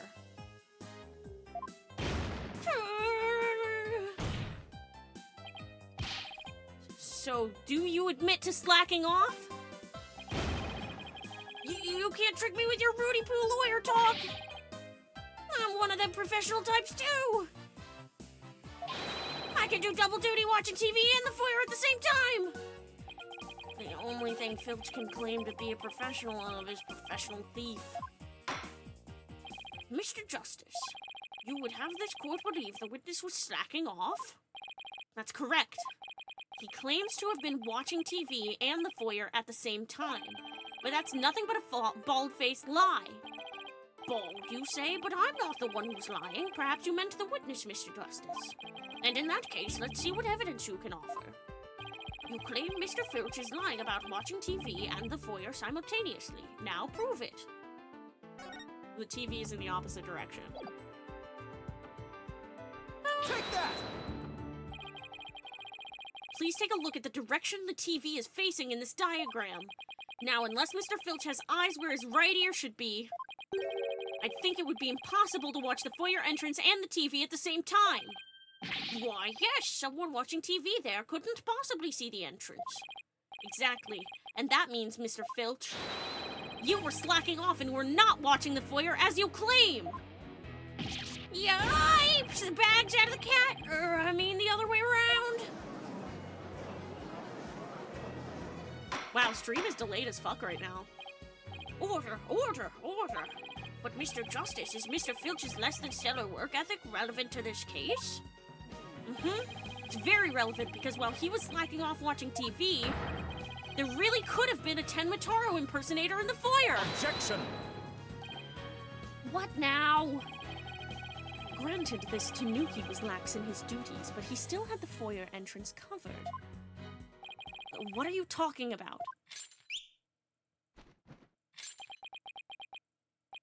This. I'm not a mind reader.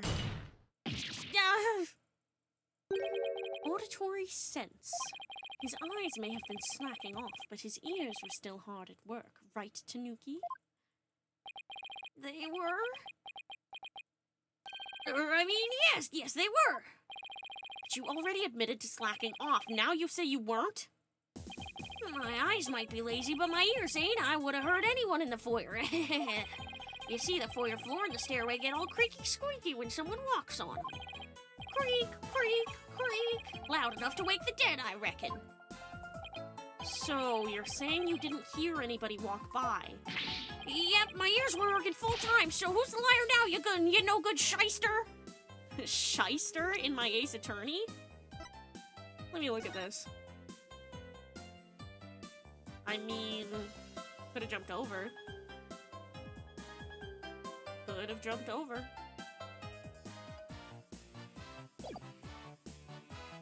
Right? A lying thief calling me a shyster. This has to be the low point of my fledgling career.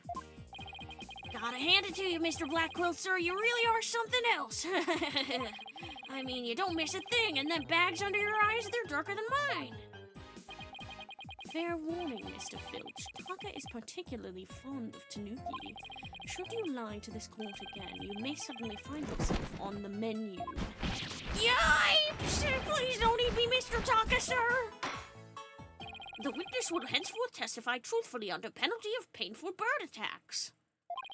And with that in mind, the court requests that the witness revise his testimony accordingly. Witness testimony. Years working overtime.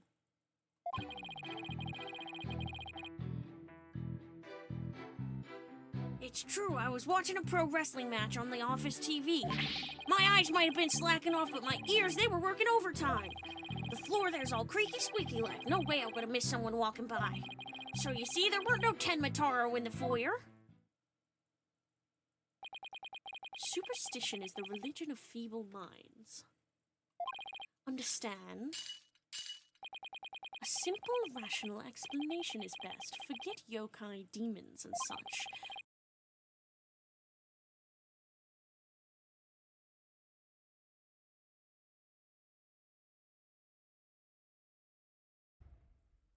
Here's working overtime. Oh, god damn it, the stream's down again. Nope, or it's not. Okay. We're good? We're Gucci? Okay. Here's working overtime.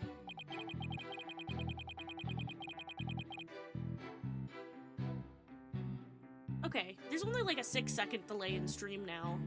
At least as far as I can see, so... I was watching a pro wrestling match on the office TV. My eyes might have been slacking off, but my ears, they were working overtime. The floor, there's all creaky squeaky like. No way I would have missed someone. Hold it! So you have pretty good ears, Mr. Filch? As good as they come, I'd say. Ain't nothing to hear a creaky floor. Plus, that Tenmataro makes a sound when he goes by. It's like a jingle-jangle. Jingle-jangle? How does he do that? It's that staff of his. That's what jingle-jangles. What's he talking about, Apollo? Man, I'm glad the music's always good in these games. Same! It's so good. Beats me, but I guess Tenmataro has a staff that makes noise. Come to think of it, didn't Jinxie mention something like that too? She said she saw Tenmataro holding a staff-like object that made a jangly sound. I guess that's the source of the noise then. Well, Mr. Justice? Mr. Filch says Tenmataro jingle jangles. Would you consider that vital information? Yerp. Extremely vital. I request that it be added to his testimony. Hold it! So Tenmataro's staff makes a distinctive sound? Yep, like a jingle and a jangle. Wait, Jinxie said something like that. Something about Tenmataro making a jangly sound. I think we're missing something here, but I can't quite put a finger on it. Perhaps I should take a look at the court record again. Yeah, okay, I get it, game. Yeah. Okay. Tenmataro was passed by, his staff would have made a jingle-jangle. Okay, yep. There's no fucking staff on the goddamn scroll. Objection! Tenmataro's staff would make a jangly sound, you say? Well, I'm going to say that your story doesn't add up. Is there something the defense would like to share with the court? Mr. Filch, you say that you didn't see Tenmataro on the day of the incident. Why, then, did you assume just now that Tenmataro would be holding a staff? Huh? You see, the Tenmataro Jinxie saw held a staff in his hands, and she described its sound just like you did, as a kind of jangly sound. Yeah, so he was holding a staff. What's your point? Objection!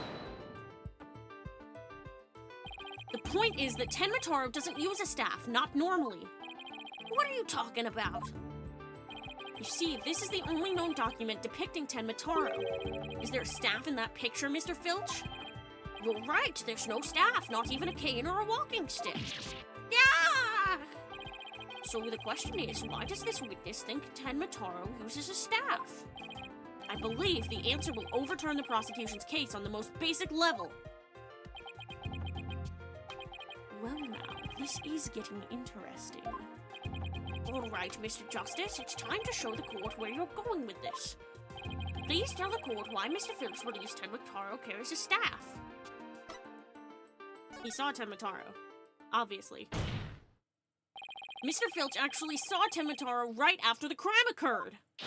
That's the only way he could possibly know about the staff. Busted again! Bloody hell, you duplicitous little... Yes, how'd that feel, Black Quill?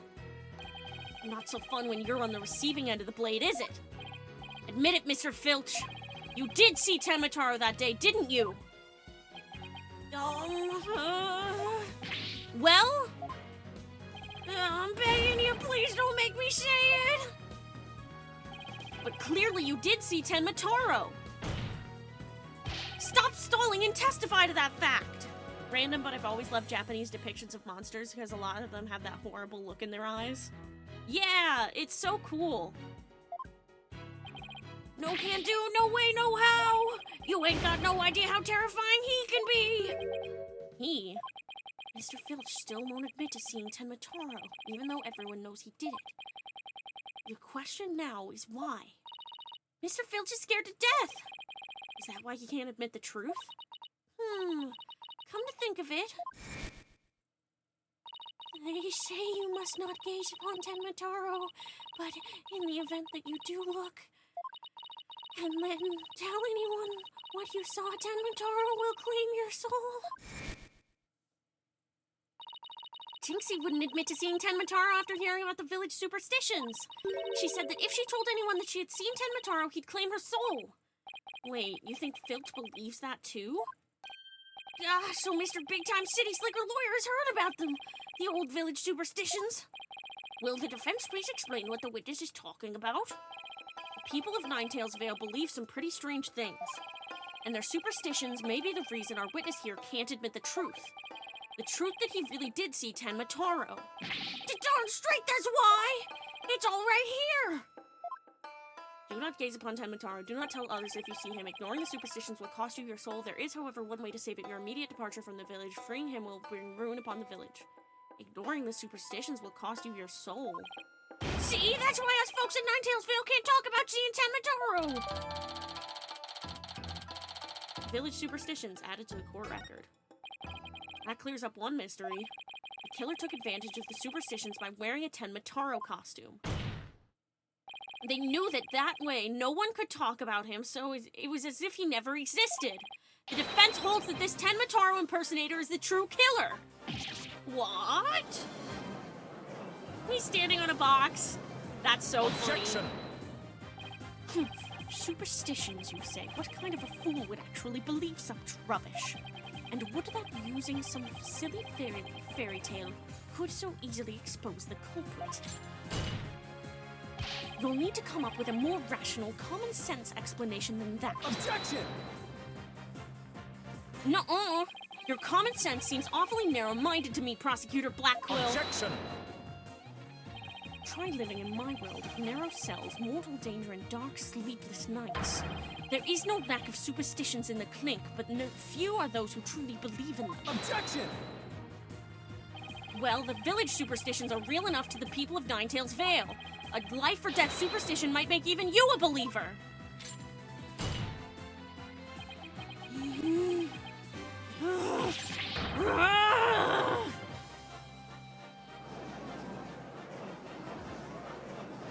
Growl at me. No! Ugh. I'm a weak man. Order, I say. You fool of a Tanuki, 2 times now your lies have cost me. Sorry, I promise not to do it again. He lied. Taka, my fine friend, have at him. Yipes! He's gonna eat me alive! Head for the hills! He took off. Does he still wear those cuffs because he has to, or because he thinks he should, or is it for the aura? He has to. But it does help with the aura. But bailiff, what are you waiting for? After him and with your fastest men! Okay, I'm going. That's certainly not something you see every day.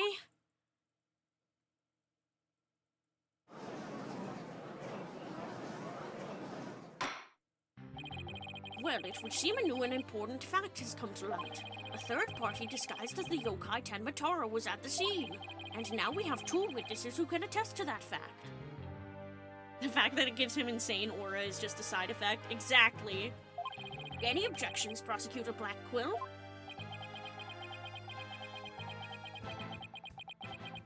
Wow, these dots are going on for a while.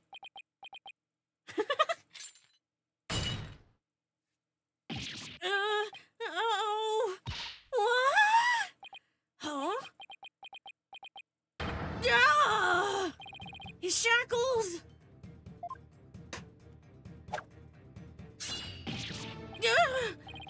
I'm too young to die!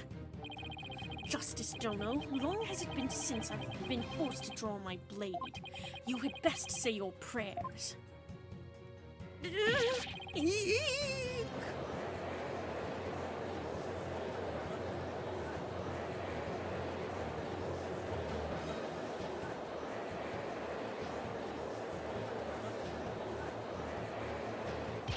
Detective, do something! Ha ha ha ha! Have no fear, Fulbright is here!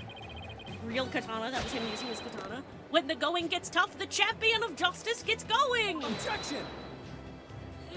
Then get going already before he kills us! Oh, but I stand in awe of Simon Blackquill, for it is his sense of justice that set him free! Objection, objection! I object to Detective Fulbright's definition of justice! I love how fucking ominous this is. Ooh, new word! I'm not in the habit of cutting down unarmed cowards. Oh, well, in that case, Prosecutor Blackquill, can I ask you to, you know... I think the judge forgot he's in charge here. I didn't notice he had a ponytail. Yeah! So, Justice Dono's assertion is this. Tenmataro is the real killer, not Mayor Tenma. According to him, there was a yokai at the scene of the crime. Right, and that yokai, or rather whoever was impersonating him, killed Alderman Kyubi. Silence!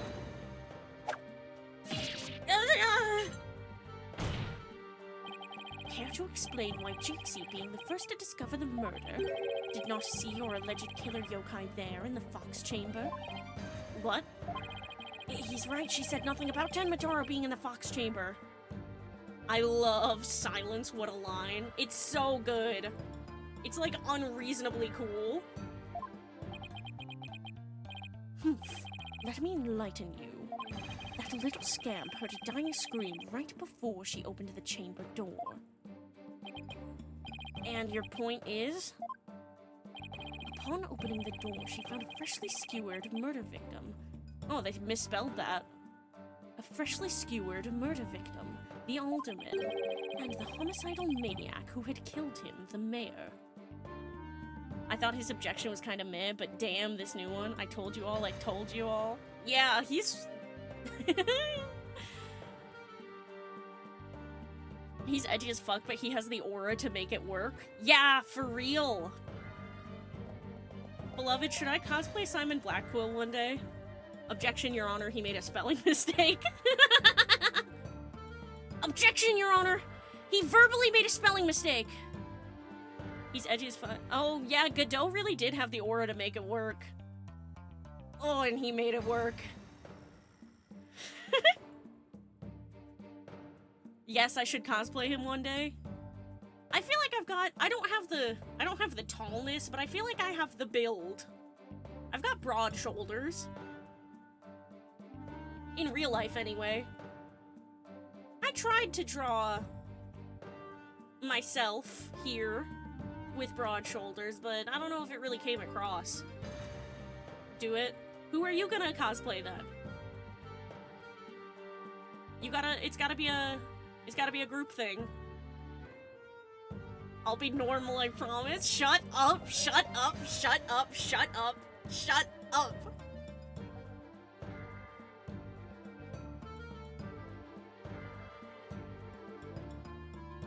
You're gay. I mean,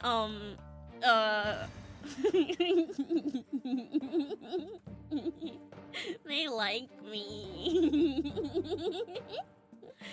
Okay. We can figure that out later. This is true, this is true. No, there must have been someone dressed up like Then, why does that little scamp claim not to have seen a yokai in the fox chamber? Considering her father is accused of murder, surely she would have mentioned any third party that might have been in the room. I don't understand. Why didn't she see Temotaro inside the fox chamber? There is but one way to find out. Ask Jinxie Tenmo whether she saw your killer yokai at the scene of the crime. Uh-oh. The final battle draws nigh. Only one of us will leave here alive. Long has my blade thirsted for blood.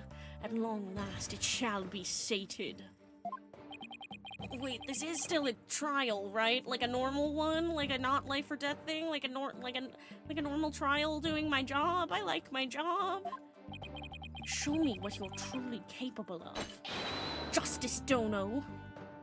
I kind of see a little bit of chemistry between Simon and Apollo. Not like a lot, but like, there's a little bit there. There's a little something. I have seen some people ship him and Apollo, and I can see it. I don't think the ex-convict is allowed to say that. What? You think that the person convicted of murder shouldn't get to say that only one of them is gonna leave there alive? What? Why? He seems trustworthy to me.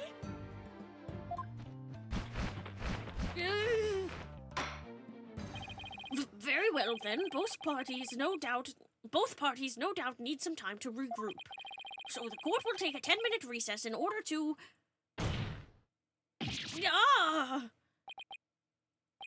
3 minutes. 3 minutes. You don't know it yet, but by the way, the murder weapon he's convicted for, katana murder weapon, we did see kind of in the anime opening of this, when they were introducing him.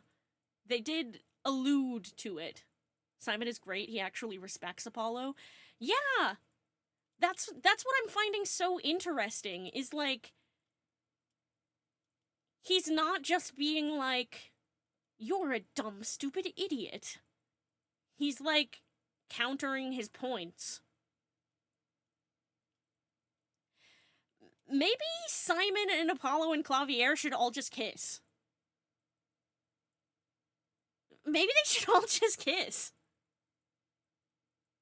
They each have 2 hands, and they can stand in a circle and spin around and go, wee!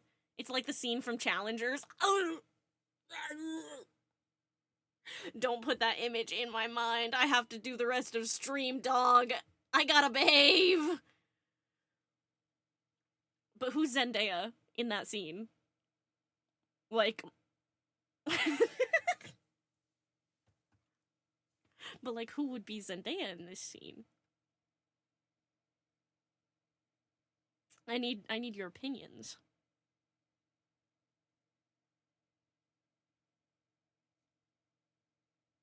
I could see arguments whichever way.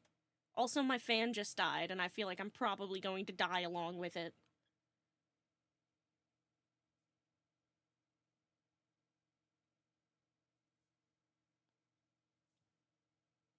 Three minutes. I'm sorry, but a 3-minute recess? Just so. Plenty of time if your destination of intent is the loo. I want Apollo because I think Clav and Blackwell should make out yaoi style. I respect that. I respect that. Personally, I kind of want it to be Clavier because I want to see Apollo and Simon make out yaoi style. They just take turns. Love, we gotta watch Challengers one of these days. It's crazy. Whew, movie that changed my brain chemistry. But for real, Simon really is just like an animal lover. He's just like, I like my birdie. I like him. We have a matching outfit. His little scritchies for the birdie. It's so cute. Simon's so cute to me. The loo? You mean the bathroom? Sheesh. At least include enough time to wash our hands. See that you take no more than 3 minutes. All latecomers will be punished. Yes, sir. I hereby declare a 3-minute recess before the battle begins. I declare Prosecutor Blackquill the winner of this round of Simon Says. Doesn't bode well for us if the prosecutor is running the show, does it? Evil samurai princess. For real! He's my princess baby girl, but as in, like, trans feminine. Like, she's my princess baby girl and she's actually a woman for real. I'm not feminizing a man, she's a woman. Like, I'm not getting comedy out of feminizing a man. I'm straight up saying she's a woman now. I decided. What are you gonna do? Tell me I'm wrong?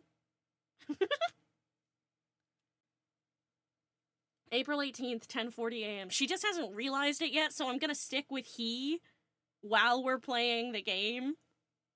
After the game, though, all bets are off. That's a woman. I'm hitting her with my transgenderification beam. I will give her 3 minutes to transition.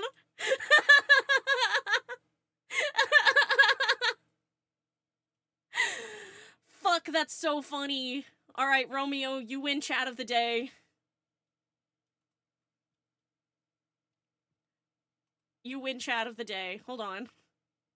I'm gonna copy that, and I'm gonna put it in a sticky note so that I can remember to put it in my quotes.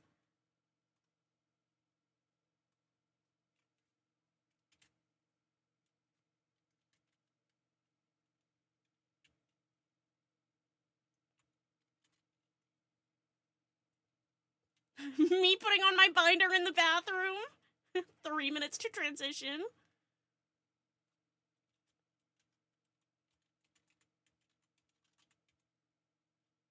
Okay, April 18th, 10:40 a.m. District Court Defendant Lobby number 3. Hi, Ponold. Hi, Gonald. It's going. Yeah, it seemed kind of stressful in there. Yeah, it seems kind of stressful.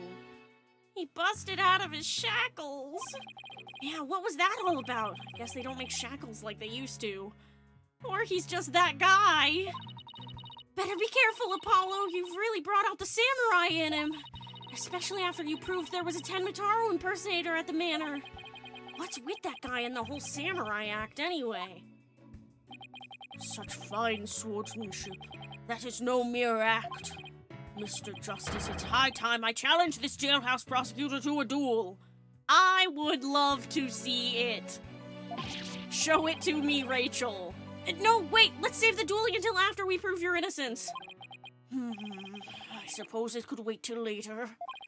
Sigh, does anyone remember we're conducting a trial here? Athena, I'm gonna go wash up.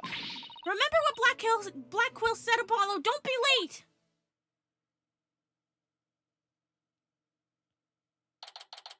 April 18th, 10:43 a.m. District Court, courtroom number 4.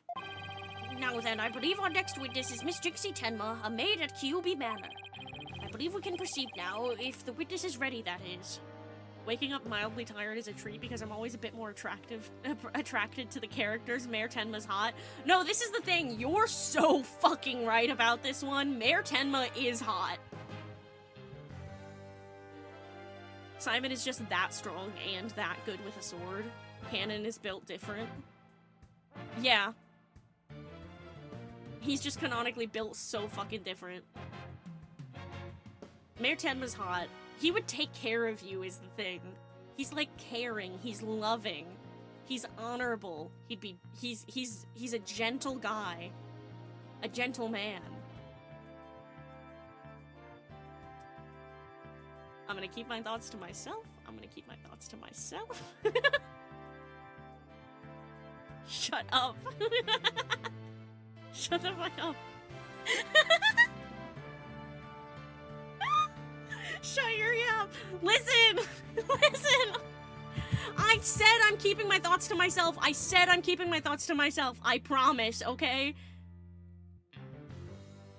I'm just implying things. I'm not saying anything. I'm just saying he's no DJ Khaled, and I know that's right. I believe we can proceed now, if the witness is ready, that is.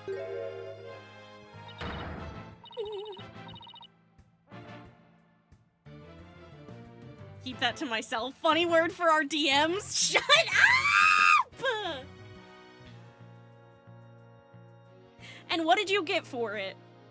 A partner who loves you and adores you. And wants to dedicate the rest of their life to taking care of you. So, you know, I'll take a thank you for the horny posting in DMs, actually. Gay aside, I like Jinxie's animation here. Yeah, this is... I really like the... I was saying this earlier, but, I really like the 3D models' ability to be more animated than the 2D models.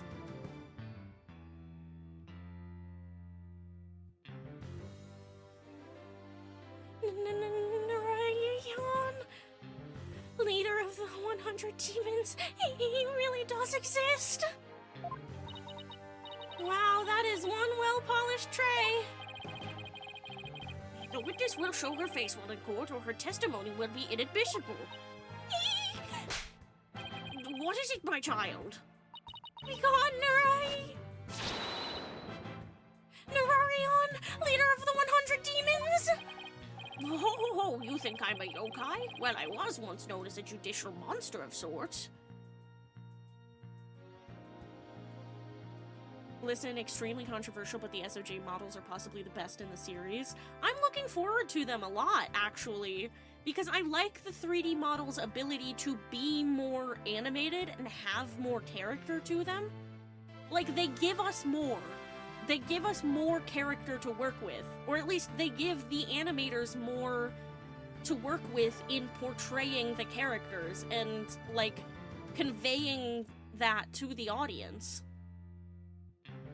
So I'm really excited to see a better version of this. I'm liking little bits of this, but for the most part, I'm just like, this is not much better than this is not better than the 2D so far. There's just little moments where I'm like, oh, this is so expressive. They have so much more room to be expressive here. Judicial monster, bro, you are a complete doormat. Gant and Von Karma had you in their fingers. They were... Let's be real. They had him on their fingers, okay? They had their hand so far up his ass using him as a puppet.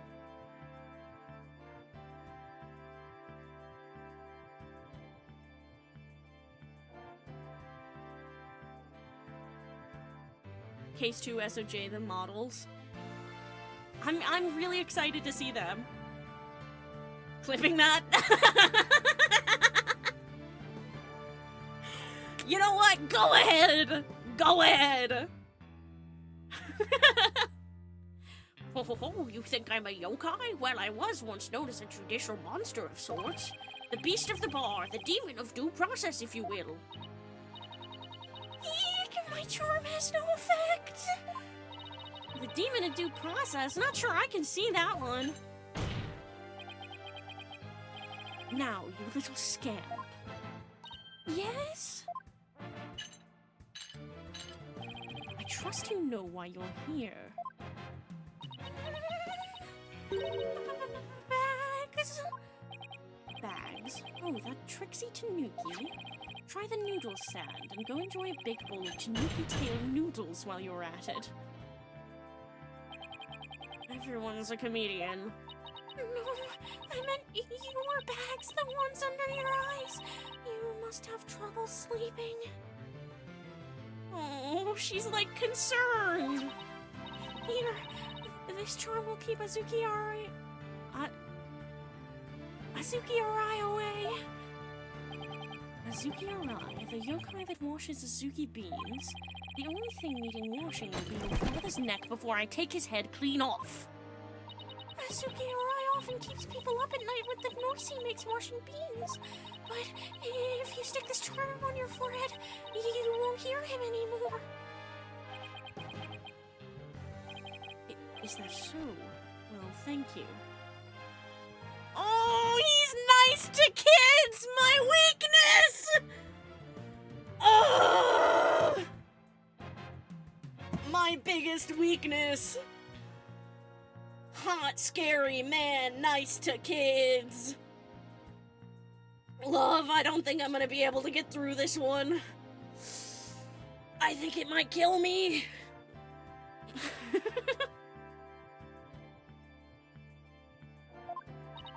Looks like Prosecutor Blackquill got more than he bargained for. They're bad enough alone, but together those two are just plain creepy. Your testimony, if you please, Miss Tenma. Specifically, whether or not you saw Tenma Taro when you discovered the crime scene.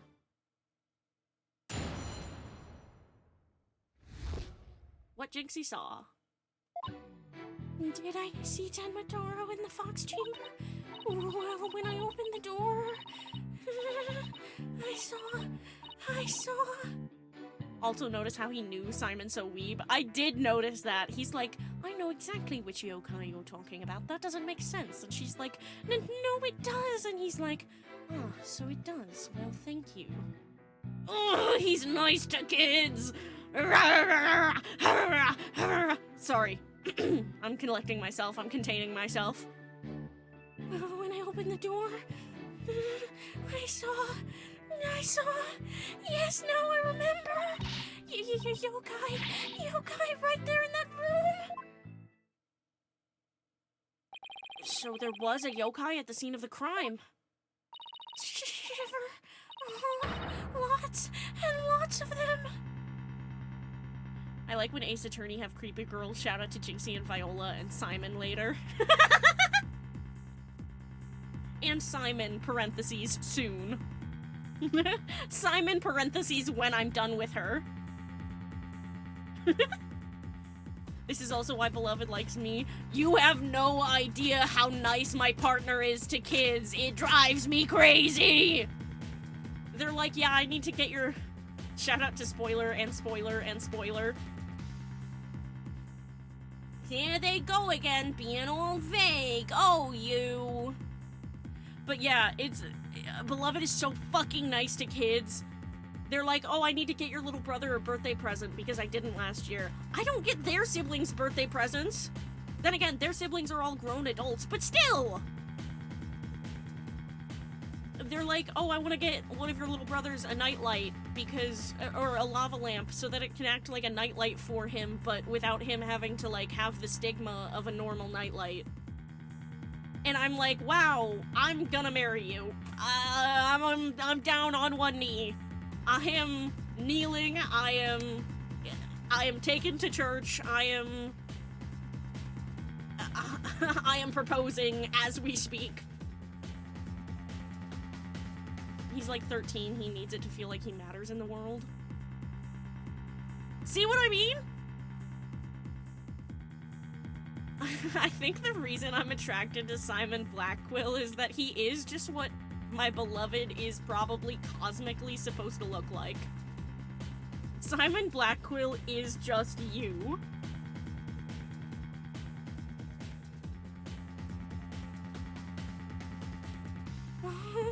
Lots and lots of them. Wait, more than one yokai? Did Tenma Taro happen to be among them? Among us?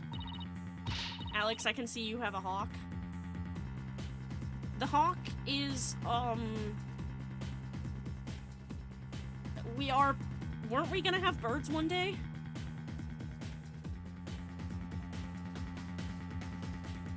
I mean, we were planning on getting snakes.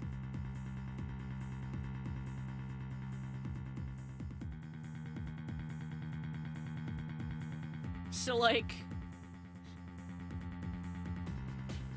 There's a picture of you as a small child petting a hawk! Of fucking course there is! I should redraw that as Ratman. Or as your little moss ball! I was like 8.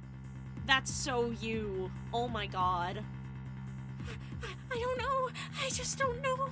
All I know is the room was swimming in yokai. Kasha, Nurikabe, Seto Taisho, Eek, they were all there. Well, this is an unexpected turn of events. We've gone from no yokai to a flood of them. This is ludicrous. You would have this court listen to this delusional little scamp's testimony. You're muted!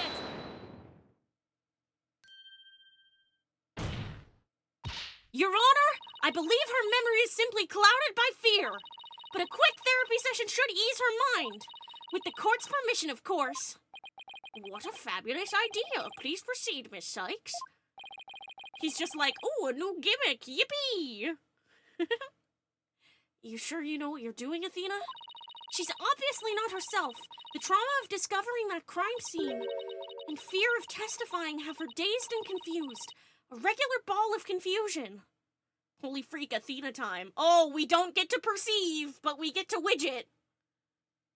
No perceiving, but we do get to have a therapy session in court. I just want to use Apollo's cool power, man. But my analytical psychology-based approach should be able to help. Any objections, Prosecutor Blackwell? Shall we let Miss Sykes proceed? Humph. It makes no difference to me. Do as you will, but I doubt we shall get any viable testimony. She'd be better served by bearing witness to the sword skills I forged in a distant land. Humph! I'll show you! Apollo Justice Trilogy, more like Phoenix Wright with Athena Sykes and a third guy trilogy. Yup! Phoenix Wright and Athena Sykes and some third guy. I don't know. Oh, she looks so scared. 2D visuals! 2D visuals! 2D visuals! Oh, look at her little eye bags, honey. Did I see Tamataro in the Fox Chamber? Or when I opened the door to shiver, I saw... Now I remember. Yokai, right there in that room. Found something! Looks like an out-of-control emotion. What exactly are we looking at here? Oh, it's one of Widget's functions. Right here you can see images and emotions extracted from the witness's voice. Spirit of Justice is more about Apollo, and thank God. Hey, wait, is this game called Dual Destinies? Why are there 3 protagonists? Excellent question. Right here, you can see images and emotions extracted from the witness's voice. Because Phoenix isn't a person. Wait! I need to show you something! Before anything else, I need to show you something. We got 3D Phoenix. I'm not kidding you. I'm not joking you. I'm not yanking your chain. 3D Phoenix was real. Sort of.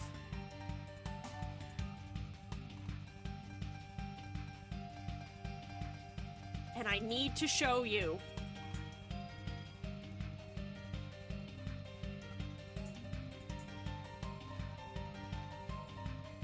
Let me...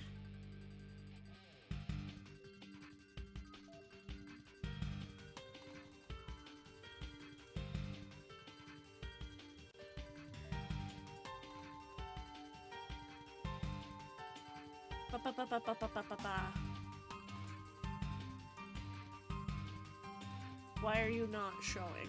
Hold on. Why are you showing as a blank black picture? What the fuck? God damn it, hold on. Fuck it. We're just gonna switch to the screen capture instead.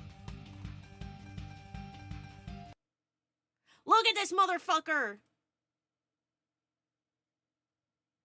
Bumnix for real. What is wrong with him? What's wrong with his face?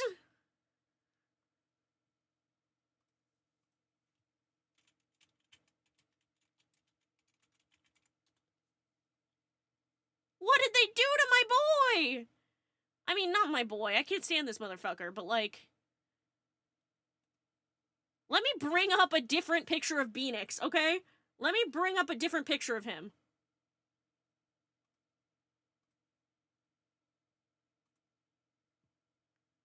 What did they do? What the fuck is this? Who is this?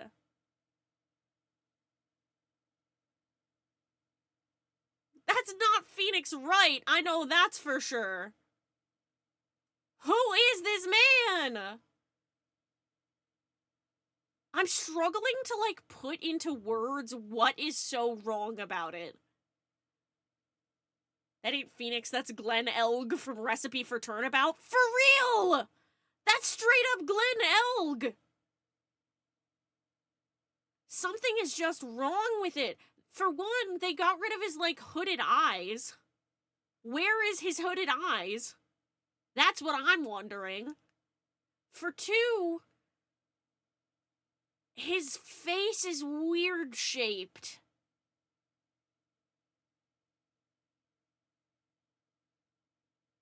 His neck, weird. They didn't keep his aging? Yeah. I mean, they got a little bit of a line here, but, like, they don't have the hooded eyes. And it's just,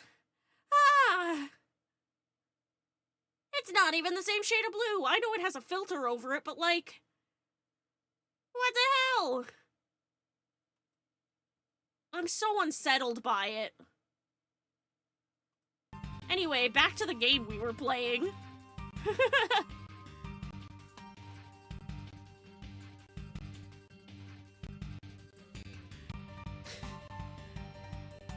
They made him look like young Phoenix instead of older Phoenix. Yeah, it's almost like it's been almost a fucking decade. I hate it, dude. Anyway. Right here you can see images and emotions extracted from the witness's voice. Athena voice. Oh, geez, Apollo, that's what it used to look like? Ew! Whoa, you mean that little thing can do all this?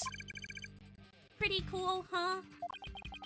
And here I thought it was just some kid's toy. Unfortunately, all I'm getting is an overflow error right now. I see Tenmataro in the Fox Chamber. See how sad is brightly lit there at the bottom left? She's under an uncontrollable amount of distress, which is masking her other emotions.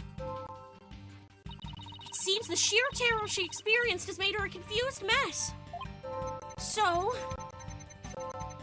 all those yokai she thinks she saw are a product of... So, all those yokai she thinks she saw are a product of rampant emotions? Yes, that's right! Her fear has instilled in her hallucinations and false memories! She's seeing normal everyday objects as monsters in her mind! It's a form of schizophrenic hallucination brought on by emotional trauma! Hey, I know people with schizophrenic hallucinations. They're my buddies, my friends. I'm an ally to schizo-affective people.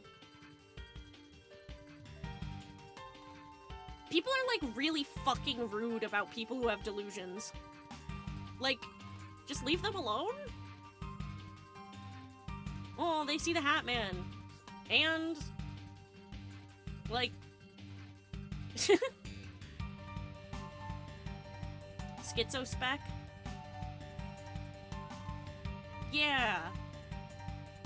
I don't always know all the correct words to use, but I know that people are, like... way fucking stupid. Schizophrenia spectrum? Yeah. I know that people are way fucking stupid about it.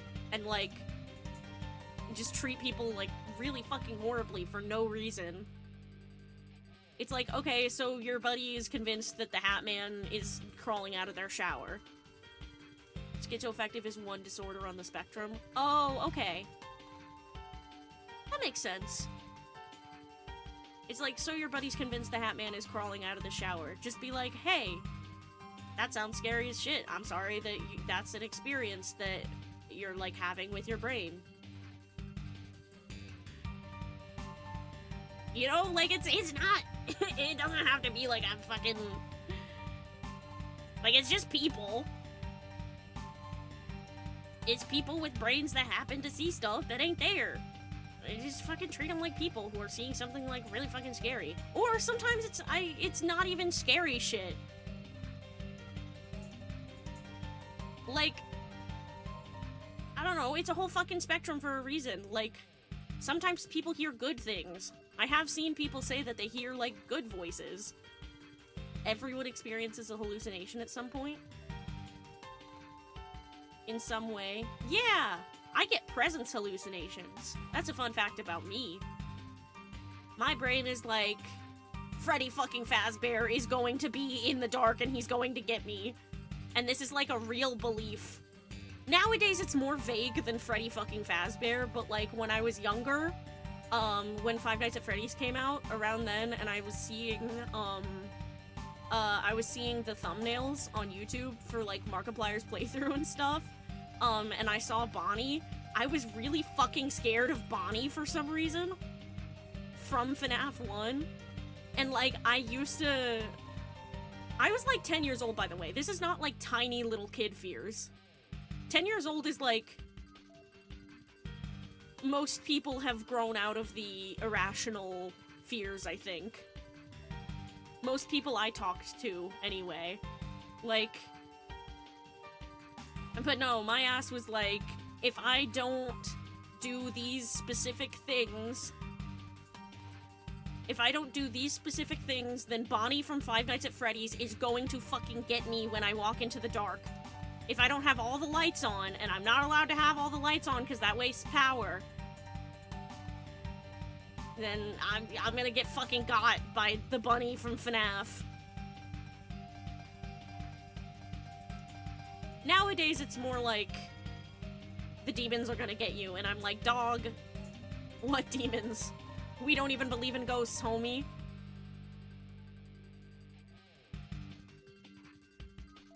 One of my notable hallucinations was the time I could taste spaghetti for no reason. Huh.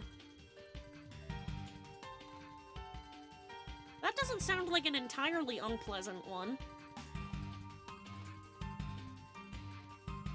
For like hours, early morning.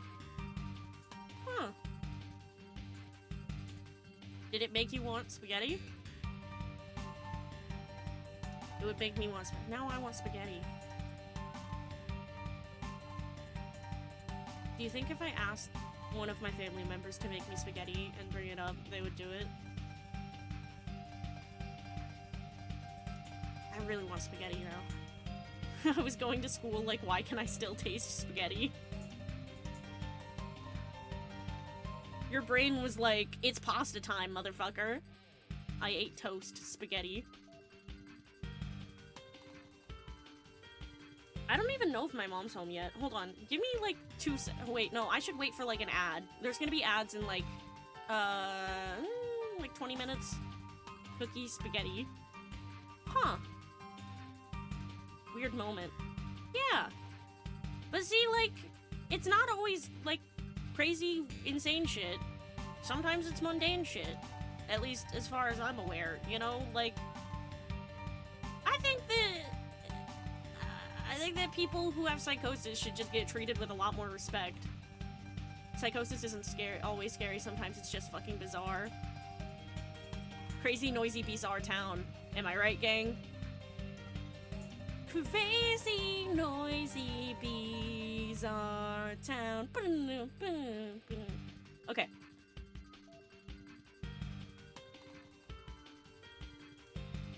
I'm marrying a psychosis haver. I like them. I think that their psychosis is, like, cute. I know that it's hard for them, but, like, I think that it's, like, a cute little quirk. Sorry if that sounds weird or, like, infantilizing or something. I don't know. I just think it's, like, cute when they do it. I just...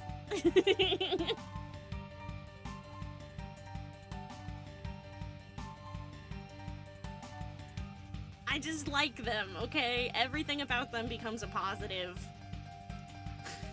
I'm the psychosis haver, I give you the pass. Yay! Yippee! Gay. What? It's a form of schizophrenic hallucination brought on by emotional trauma. And the trauma in Jinxie's case is fear.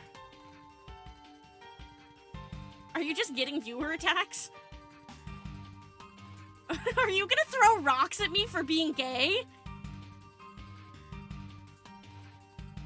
Oh, I need to stretch now, apparently. Rocks are still at 1. I'm keeping them at 1, honestly. Okay, this is me stretching. Oh, wow, I actually needed to stretch. Wow. Yes, good kissy towards Jinxie. That's valid.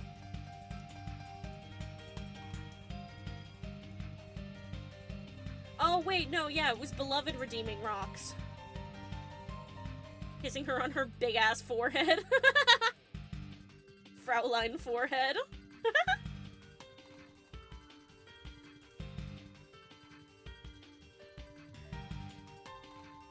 If you could hear my spine popping right now, you would be able to verify that I am fulfilling the redeem. I am stretching.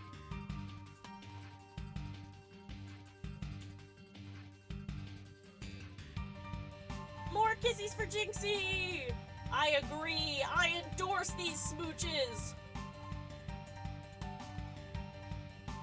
Okay, I'm gonna stretch my legs a little bit, because those are the ones that end up really hurting, actually, after a long session of streaming and sitting down. I have hundreds of rocks. That's terrifying. Thank you, my love. And they just redeemed another one.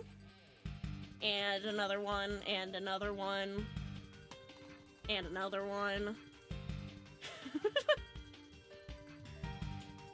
Oof, okay. Yep, stretching. I am starting to contemplate putting myself back in physical therapy. Because it's like the episode of SpongeBob where his grandma leaves a kissy mark on him. When are we gonna see a character who deserves the rocks again? You'll have to ask Beloved. I don't know anything after this case.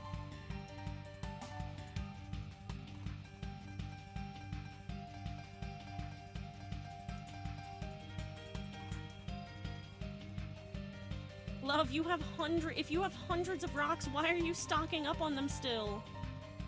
There's at least one in SOJ. Okay. Okay. We'll get there. And the trauma in Jinxie's case is fear.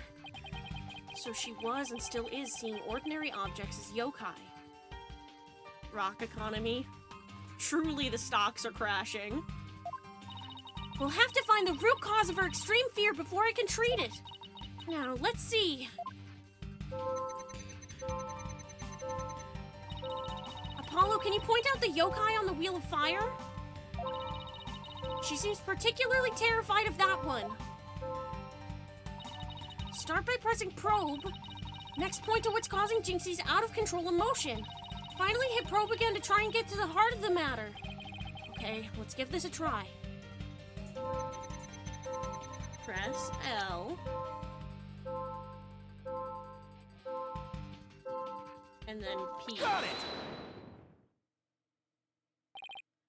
Jinxie, what's the name for that yokai on a Wheel of Fire? That's Akasha, a yokai that steals the bodies of the recently deceased. I bet it came to steal the aldermans. It's almost creepy how well that fits the actual situation. Exactly! It's a form of hallucination where the patient can't see things for what they are. There must be something at the scene of the crime that she's mistaking for Akasha. Apollo, you need to point out what she thought was a yokai on a Wheel of Fire. I think I know the answer now. Jinxie, that wasn't Akasha you saw. Could you have possibly mistaken this for Akasha? I mean, the chandelier. Take that! Okay, also, I know we're far past this, but I'm still not over it. Athena should have manned the trial last time and figure out Tonate by using the emotions minigame. Yup. I agree. Athena should have had a moment. Athena should have gotten to have a moment. And she didn't. And that's a huge missed opportunity.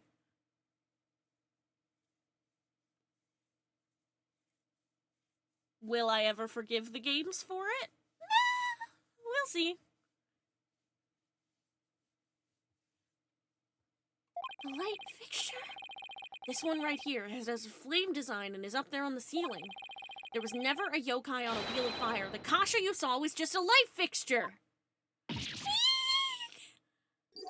Info update. Okay. That's one memory back to normal. Nice job!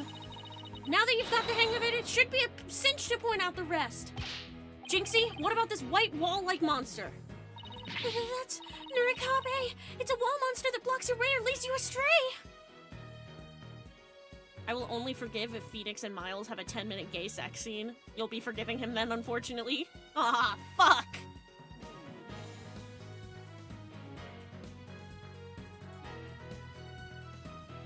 God damn it. Capcom finally giving the people what they want, and for what? Nuh-uh. That's no yokai, Jinxie. It's a folding screen. Eek! And this raccoon dog isn't a Tanuki monster. It's just the statue of one. Eek! And look, these are just coffee cups. And this right here, it's nothing more than a fox statue.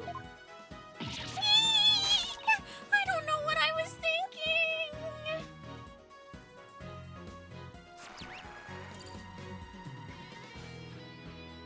You did it, Apollo! Her extreme fear is under control now! It was all just my eyes playing tricks on me. There weren't any yokai after all. See? A clear-cut statement. That's the power of my psychology and your intuition, Apollo. Look, they fucked up the moe face. It makes me so upset. This is supposed to be cute. Why is it unsettling?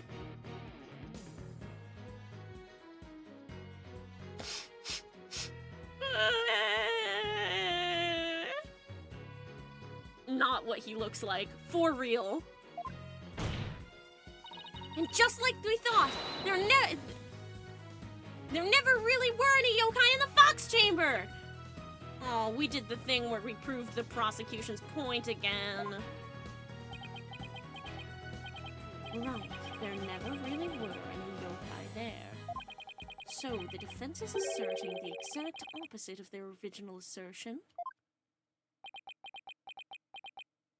Wait, Jinxie, what about Tenmataro? There wasn't anyone there dressed up as Tenmataro, or any other yokai either. I remember it clearly now. You've gotta be joking! Jinxie is so cute. She's so cute. Order in the court. I think we just dug our own grave. They're so co-workers. They're besties. Allow me to push you on in. It's the least I could do. I'm not gonna say the thought I just had. It was too far. I think this has the same problem of the HD remaster of the Phoenix Wright trilogy, where it just copies the old version without doing it in a new, interesting way, though a lot more egregious here. Gay ass, listen!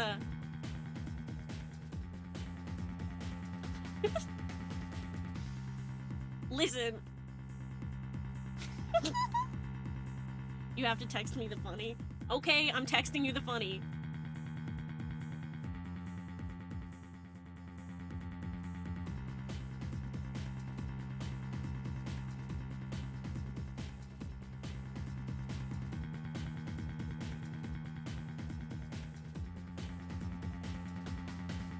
Okay, I texted you it, now I'm putting my phone down forever, and I'm leaving the country and never being seen again.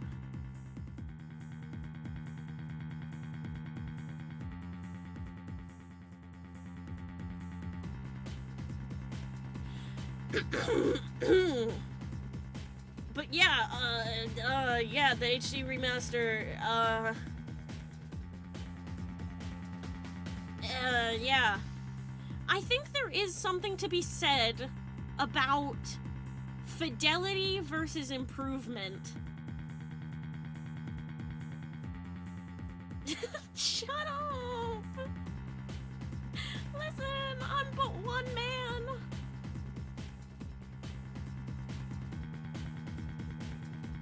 I'm but one man. Anyway, there's something to be said about fidelity versus improvement. Like, when it comes to the HD remasters, they have to strike some... They have to decide whether or not they want to stay true to any problems that were inherent in the original and just adapt it and make it HD to give people basically the same experience but in a better visual format, or change things. And I think that either way it's kind of a lose-lose situation, because people are going to be mad no matter what. Because some people would be like, I can't believe they changed this, I can't believe they changed that. You should only play the originals. You know? But like, in this case, we have us who are like, wow,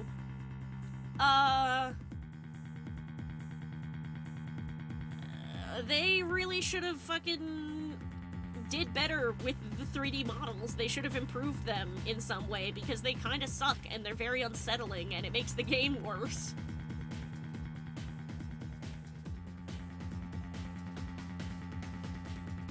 So, you know, it's a lose-lose, and I don't know which direction they should have gone. I would have liked, I think, seeing... You know what? I'm glad they kept Orange Clavier. That's what I have to say. Imagine if they had taken Orange Clavier from us in the name of improving the graphics, instead of adapting them to an HD format as they originally were. You know?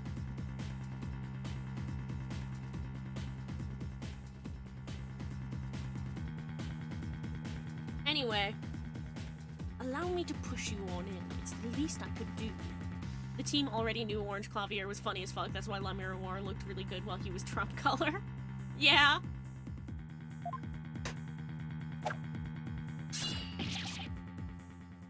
I'm not gonna say what I just thought. Sorry.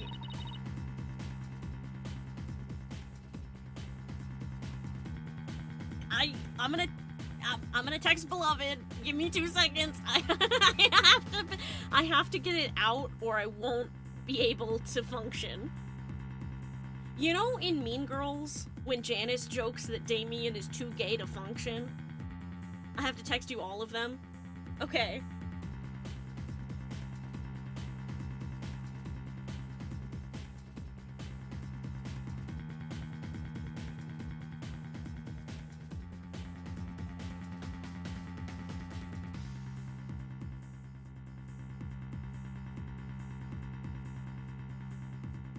He's gonna go the samurai slice thing, and in 5 seconds all his horns are sliced clean off. Can you fucking imagine? They're just gone for the rest of the game. Apollo just looks fucking bald. I mean, he's got hair, but let's be real, he'd look bald without the horns. Apollo, can I interrupt your freak out for just 1 minute? I'm still picking up on some noise. It's an unexpected emotion. Does that mean Jinxie hasn't remembered everything yet? Sorry guys, streamer has to fop it up in my DMs. Hate crimed by mine own beloved. The love and light of my life. Moon to my sun. Sky to my stars. And I'm being hate crimed. How dare. I mean, you're correct, but like, how dare. Exactly! We should be able to get something else out of her. I'll enter the new information we have and run an update. I feel like my Athena voice is not consistent. Did I see Tempotaro in the Fox Chamber? I was so scared when I entered the room. legs gave out and I fell to the floor.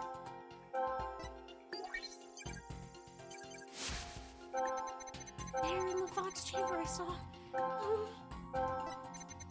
the alderman dead on a table and Papa collapsed in a chair. Nobody else was there, and that includes Tenmataro. Wait, what am I supposed to do? Try to find the emotions that contradict her statements. So if I find a contradictory emotion, I should point it out? That's right, but it's not just contradictory emotions you should look out for. You should also keep an eye out for sudden changes in an emotion's intensity. Her emotions might get stronger or weaker as you move from statement to statement. It's important to compare how the same emotion changes throughout the testimony. Contradictory emotions and changes in intensity. Okay, I'll give it a shot. Did I see Tenmataro in the fox chamber? I was scared when I entered the room.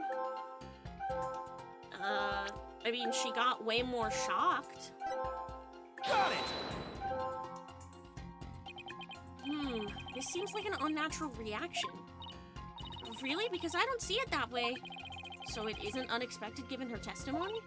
Hello? Is there anybody in there? Just nod if you can hear me. Yes, there is someone at home, and yeah, that someone is going to try again. Okay, did I see Tenmataro in the fox chamber? I was so scared when I entered the room. My legs gave out and I fell to the floor. Okay. Bitch. It's not weird because she just walked in on a murder. Yeah, I guess, but she said to, like... Is it that her fear dropped? She got less sad. Yeah. Okay. Got it! The amount of fear you felt is rather low despite your legs having given out from fright. Could something have lessened your fear? Actually, I did experience a sudden burst of courage at that moment. You did? Where did it come from? Let me think. Oh, it was Mama. I suddenly felt as if she was there with me. Okay, I'll enter sudden burst of courage. Now let's see. Ah, look!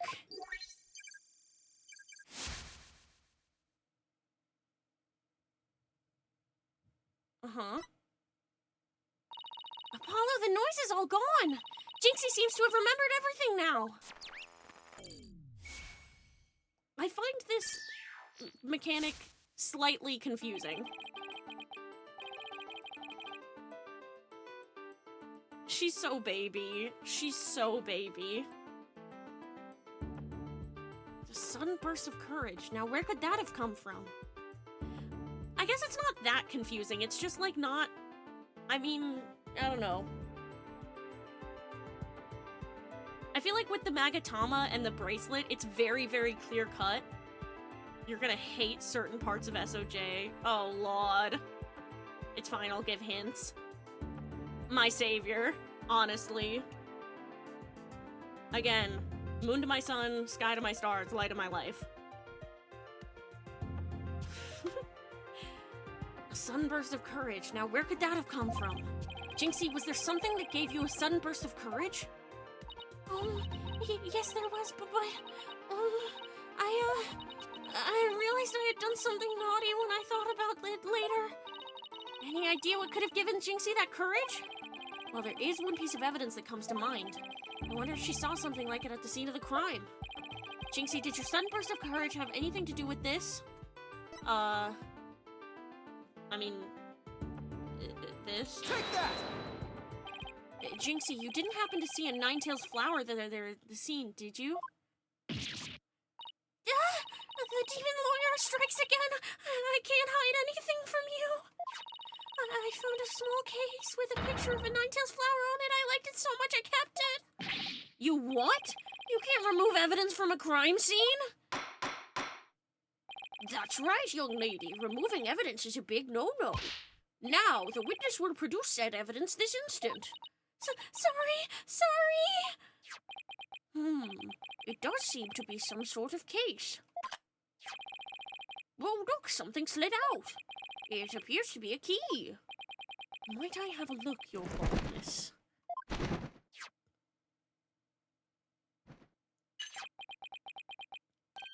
He got him Birdie to retrieve the key. This is none other than the master key to QB Manor. Are you certain of this, Prosecutor Blackquill? It matches the serial number of the key that went missing after the murder. I love that Taka is the one holding the paper for him. I love that so much. Him and him Birdie. A master key that went missing? Why don't I like the sound of that? Our little scamp here has stumbled upon an article of unimaginable consequence.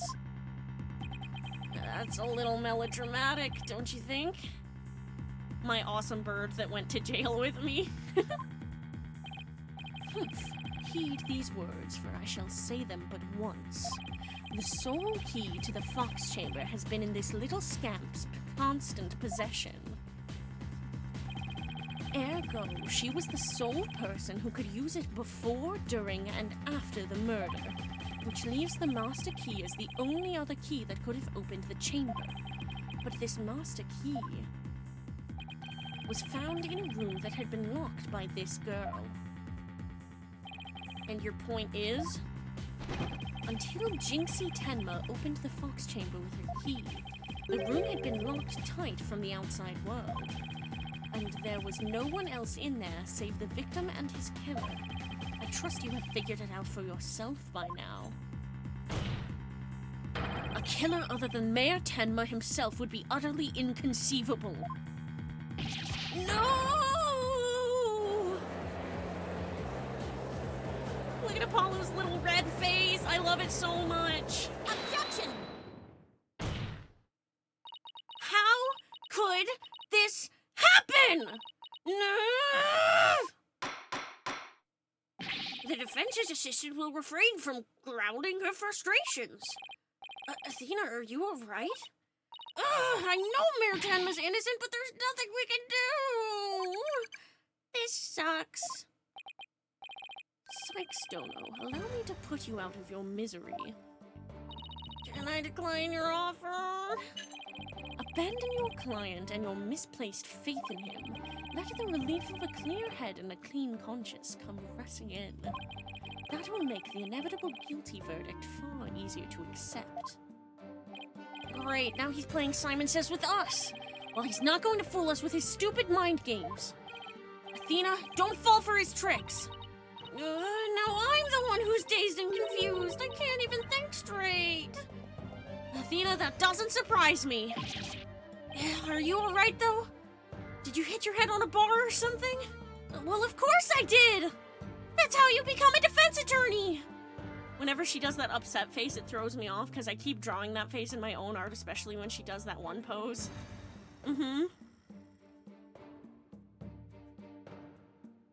That's like the default Sasha Payne face, isn't it? She fell right into his trap. Now, I suggest you make a mad dash from the courtroom and into the wild blue yonder. Only by running shall your mind be cleared and your conscience cleansed. All right, I'll be back in 10! Stay with me, Athena! Don't let yourself be twisted by that samurai! Apollo?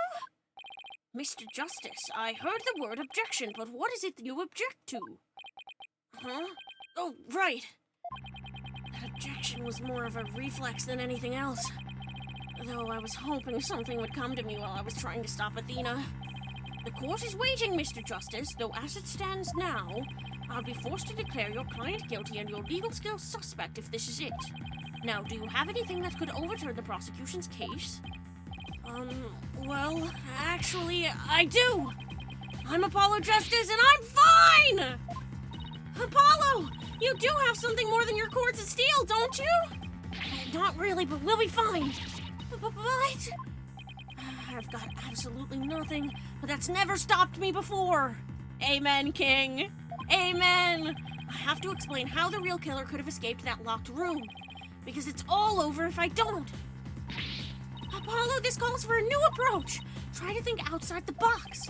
Or in this case, inside the box. And what a doozy that locked room is, too.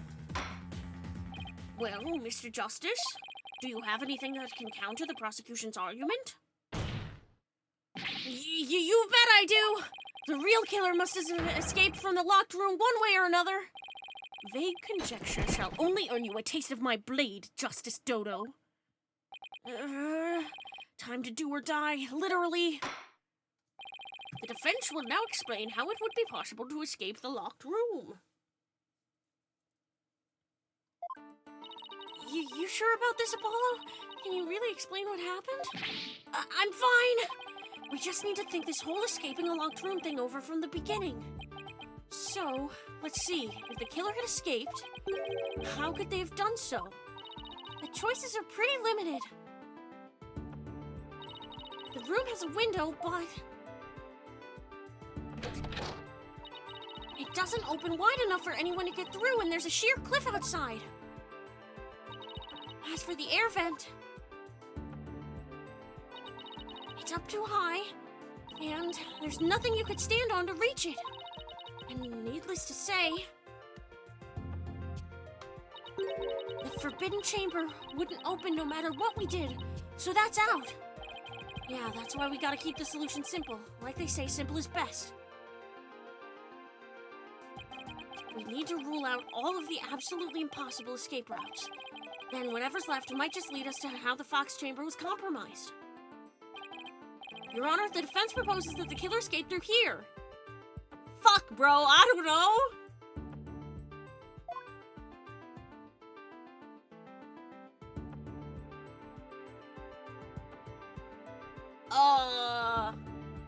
The door?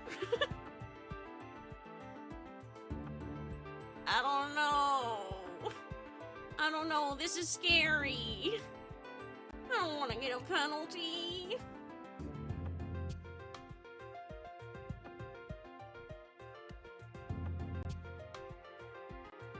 The door? Because he could have just thrown the master key back down?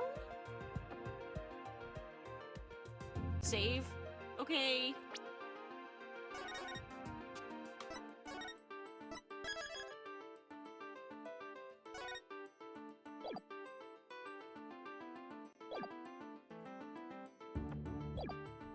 Okay, the door.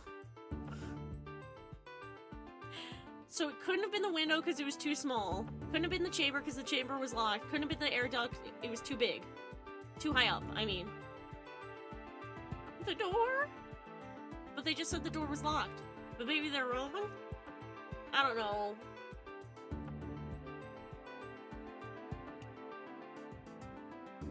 I'm just gonna... Take that! The hallway door? Well, yes, I suppose that would be the only way out. It would appear you've already forgotten. The only available key until Jinxie Tenma came on scene was within that locked room. How would one exit the Fox chamber and then lock it without a key, I should have seen this coming. Remember, Apollo, keep it simple. Simple, right. I could understand if the killer had exited the room with the key, but...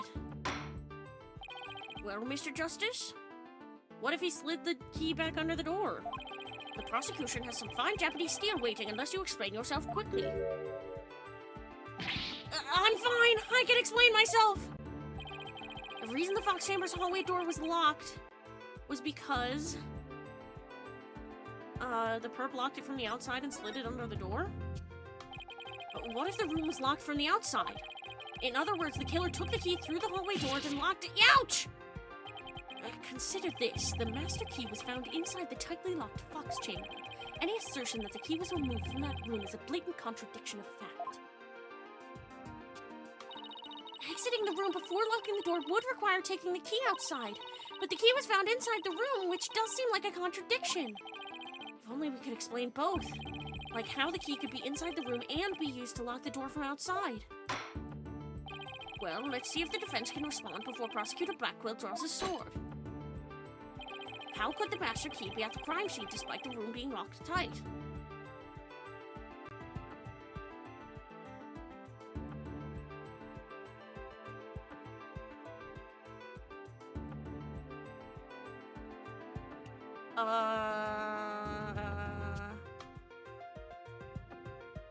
Slipped it in when the door was open? I appreciate that they're being nice about this.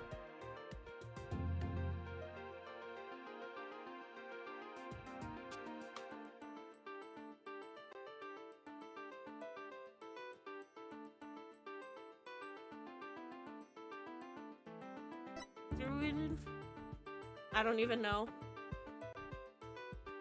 How could the master key be at the crime scene despite the room being locked tight? They threw it in from outside? What if someone threw it into the room from outside? You know, something like go out the hallway door, lock the room, and then toss the key back in through the window. That would explain how the master key could be inside the locked room. And where would you throw it from? There is a cliff outside the fox chamber's window. Throwing the key in from there is an impossibility. Oh! Right. I wonder if the key could have been tossed in from somewhere out other than the window. Threw it from the outside because the window. Man, even Apollo doesn't believe my bullshit. Somewhere other than the window. Could the key have been tossed in through somewhere other than the window? The air duct. Take that! The air vent? Yes, the window may be out of the question, but the air vent's not. Oh, that's right! The fox chamber's air duct leads out into the hallway. That's right! The real killer entered the air duct from the vent outside the fox chamber, then dropped the key into the room through the vent inside the chamber. Okay, that's preposterous! Ooh, that explains how the key got in there after it was used to lock the door perfectly! Mr. Justice, I'm afraid I'm a bit confused. Don't worry. I'll explain it so even Your Honor can understand. First, the real killer disguised as Tenmataro murdered the alderman in the fox chamber. Then they fled the room through the hallway door and locked it. Next, they entered the air duct from the vent outside in the hallway. How big is this goddamn air duct? Finally, the killer tossed the key into the room through the air vent in the ceiling there. All that was left to do after that was go back through the duct and flee the manor. Well, Your Honor, could that be any clearer? Amazing, even I could follow that. The judge seems really pleased. That explains everything. The real killer was someone dressed up like Tenmataro, and there was someone else other than the mayor and the alderman in that room. Hey, it looks like that lawyer is beating the jailbird prosecutor. Whoa, that was a total turnabout. That massive forehead of yours seems so much more attractive now. Order, order, order, I say. Now that I've proved a possible third party, I don't see how our client could be guilty. Silence. A valiant effort, Justice Dono, but your final thrust missed its mark. Oh, did it now?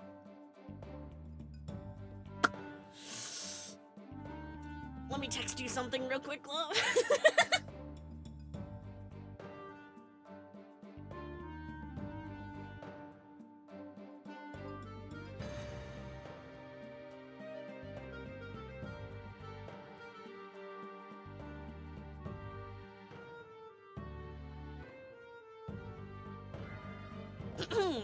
Okay. Huh? Both that little scamp and the tricksy Tanuki saw the yokai after it left the room. But then what? Did that irksome yokai simply go through the foyer and waltz out right out the front door? That's exactly what happened. The killer fled from the... Ouch! But that is impossible without being spotted by the foyer security camera, that is. The electric eye here would have captured any pesky little yokai trying to escape. However, there is no sign of Tenmataro anywhere in the security footage. What? Save for the foyer entrance, there is no other way to flee the manor, is there? I don't feel so good. Hold it! Wait! I believe there is one other way to escape besides the foyer entrance. There's a large window in the foyer. It's possible to escape through there without being seen by the security camera. Hey, you're right. Silence. Must I point out every crucial detail to the defense? It seems you lack not only brains, but investigative prowess to boot.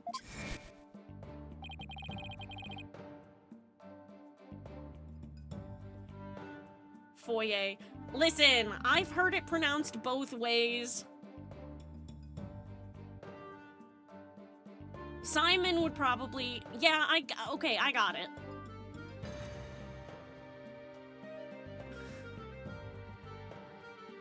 Foyer! Yippee! Yay! Simon would probably pronounce it the, proper way. I have heard realtors and shit call it a foyer, though.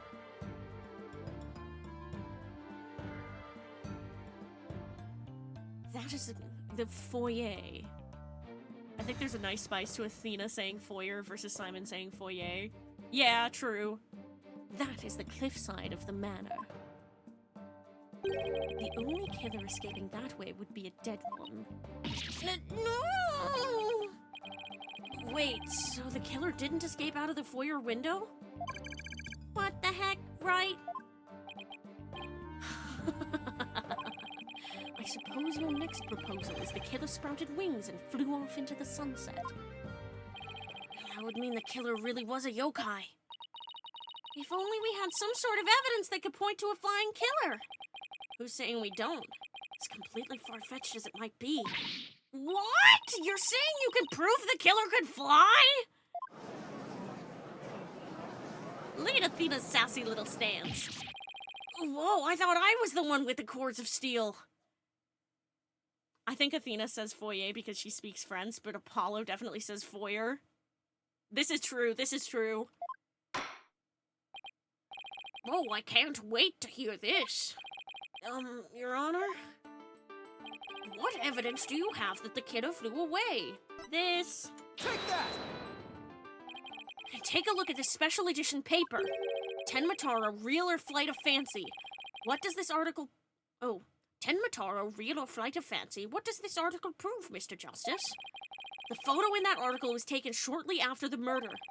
Maybe the yokai in that photo is the killer shortly after they fled out the window? Mr. Justice, you're not seriously suggesting. Oh, I'm serious. I mean, it all adds up. The killer disguised as Tenmataro flew away, you know, by some way or another. Silence. It is your brain that has flown the coop. That image is not but trick photography or some other form of artifice. Okay, then how about the Tenmataro figure Mr. Filch saw? It just vanished into thin air? No, there is a rational common sense explanation for that. That infernal yokai our tricksy Tanuki witness never reached the entrance. He, or should I say she, turned back before the camera's electric eye. I fucking love silence. I'm normal about it. You're cute. Who am I kidding? Silence! And then it's just like, oh, tee, tucks hair behind ear.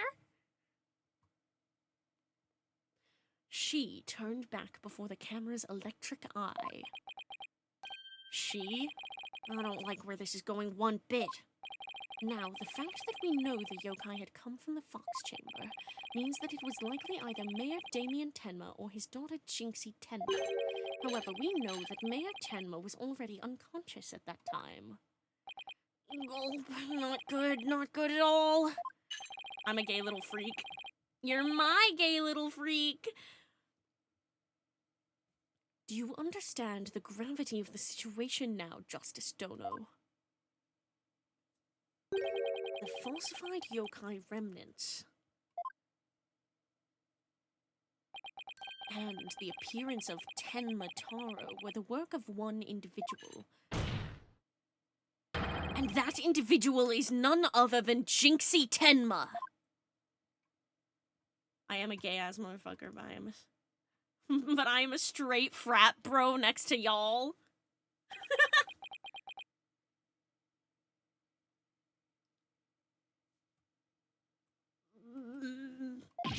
Ah, no!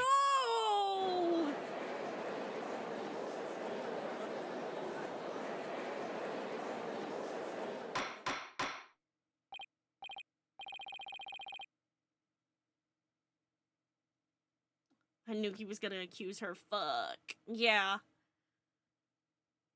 Order! Order! The defense will stop competing for their greatest freak-out ever! The little scamp was, no doubt, simply trying to protect her father.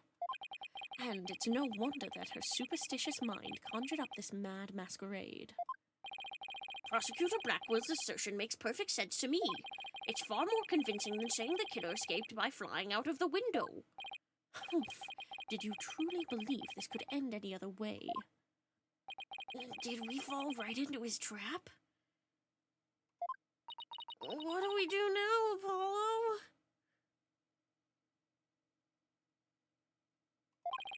Our case no longer stands without a real yokai. If only we had one.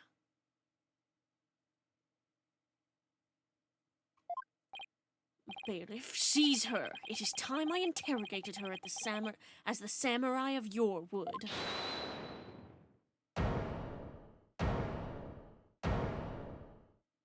Hold it! Mayor Tenma?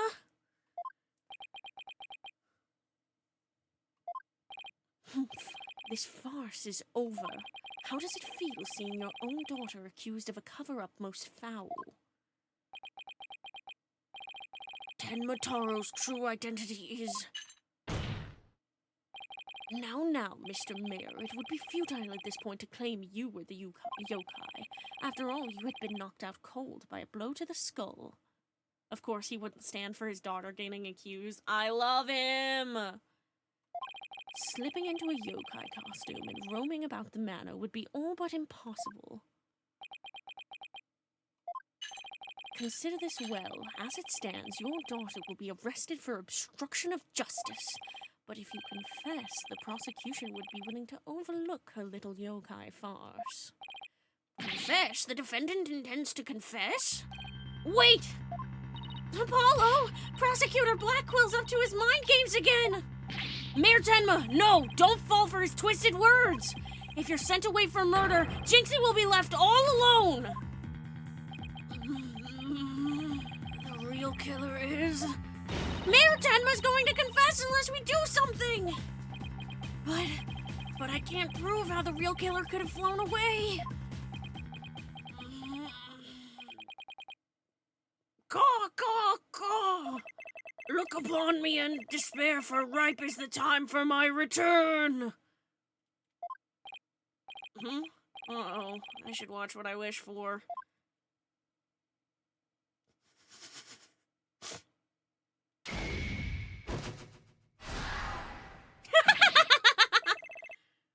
Caw, caw, caw, foolish mortals! I am Tenma Taro, the yokai you seek! Mayor Tenma? Silence! I am Tenma Taro, freed from the bonds binding me to the Forbidden Chamber! Behold the return of the Demon King! What the... Demon King? Well then, I think it's time for me to take a vacation!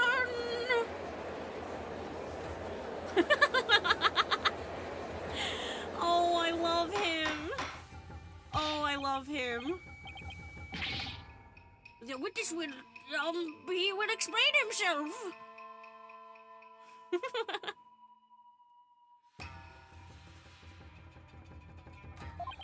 Are you saying you're Tenma Taro, the yokai we've been chasing this whole time? Indeed, it is I, Tenma Taro, the one whom you seek, come to reveal the truth. Stream just committed seppuku? No!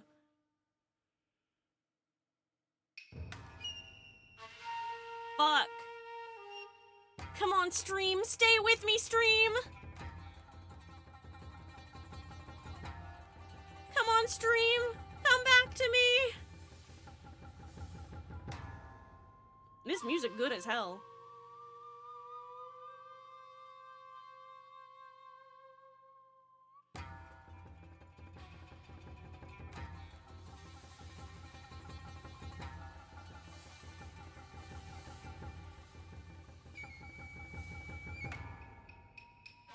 You know what? Maybe I'm glad Stream is trying to kill itself right now because, like, this music is really great, and I would not have taken the time to appreciate it otherwise. Are we back? Stream's gonna be delayed probably, but are we so back? We're back? Awesome. Fantastic. It seems like we're glitchy but back. Okay. Wonderful, wonderful, wonderful. Indeed it is I, Tenmataro, the one whom you seek, come to reveal the truth. This child is Tenmataro, you say? Ha, what nonsense! So, Mayor Tenma is a yokai now? Caw, caw, caw, caw, his body is now mine. So you're saying that Mayor Tenma is being possessed by you? And that the yokai that Jinxie Tenma and Phineas Filch saw, and the one captured in the newspaper photo, those were all you? The accursed power of these warding charms prevents me from revealing my true form. I love getting to see both of them. Your baldness? Can this not be interpreted as an admission of guilt? Well, a confession by a yokai would be quite unprecedented. Be that as it may, the defense's case has been overturned. Huh? What? You claimed the yokai that little scamp saw was some third party, the true killer. The one who escaped from the locked fox chamber, but it was the accused all along. Ah! This is some Danganronpa bullshit happening right now. Ironic, is it not? Your yokai turned out to be real in a manner of speaking. For the alderman's killer is none other than Mayor Tenma, and the yokai at the scene, that too was Mayor Tenma, or should I say, our dear Tenma Taro. The pieces have all fallen into place. How so, Prosecutor Blackquill? It seems I must spell it all out for you. Mayor Tenma killed the alderman in the fox chamber, which was locked at the time. He then removed the warding charms from the forbidden chamber's door, but then fell unconscious from the blow the alderman had delivered to his head. That's when his daughter Jinxie Tenma stumbled on the scene of the crime. The little scamp fled in terror, whereupon the spirit of Tenma Taro, freed at last from the charm's warding effect, took possession of the mayor. The newly freed Tenma Taro then fled from the fox chamber. So you see, the yokai Jinxie Tenma saw was her father possessed by Tenma Taro. Objection! But when we arrived on scene, the mayor was found unconscious. How's that possible if he was supposed to have flown out the foyer window? Then what? Do you mean to say the maid of Kyubi Manor, Jinxie Tenma, was Tenma Taro? Oh! Ah! Caw, caw, caw! That too is easily explained. Flew about for a time, did I, but presently tired, I made for the forbidden chamber. But alas, exhaustion took me unawares in the fox chamber, and I knew no more. It would seem the pieces are still in place. Is Blackquill up to his tricks again? I don't know what to say. Is the defendant a real live? So that rumor about Mayor Tenma is true. I knew yokai were real. You mean it really did kill the alderman just so he could release Tenma Taro? Order! Order! Now he's got everyone in the courtroom believing in yokai. It's Simon Says on steroids. He wants to convict our client any way he can, even if it means blaming a yokai. The proverbial ducks are all in a row. You should now have no qualms about finding the accused guilty, your baldness. Crazy how a genuinely interesting murder case gets aired because we see LaBelle already killed him. Like, he's the obvious killer with how he is. But if they were gonna do cool stuff like this, I would have liked the uncertainty. Like, oh shit, is Tenma actually the killer? Yeah! I really, really agree with that.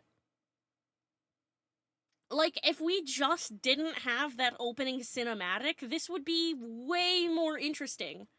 It is still interesting, but it would be so much more interesting.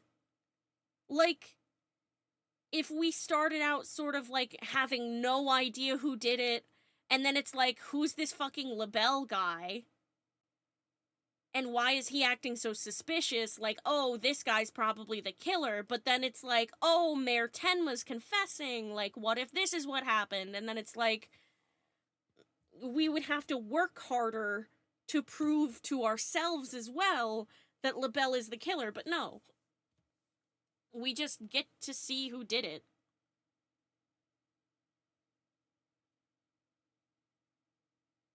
Meh. This is one of the most bizarre cases in my entire career. Otherworldly, in fact.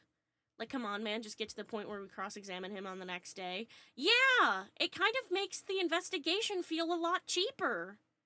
Which is one of the reasons that I said that Apollo Justice is one of the best games. Because none of the investigations feel cheap. None of the investigations feel stupid.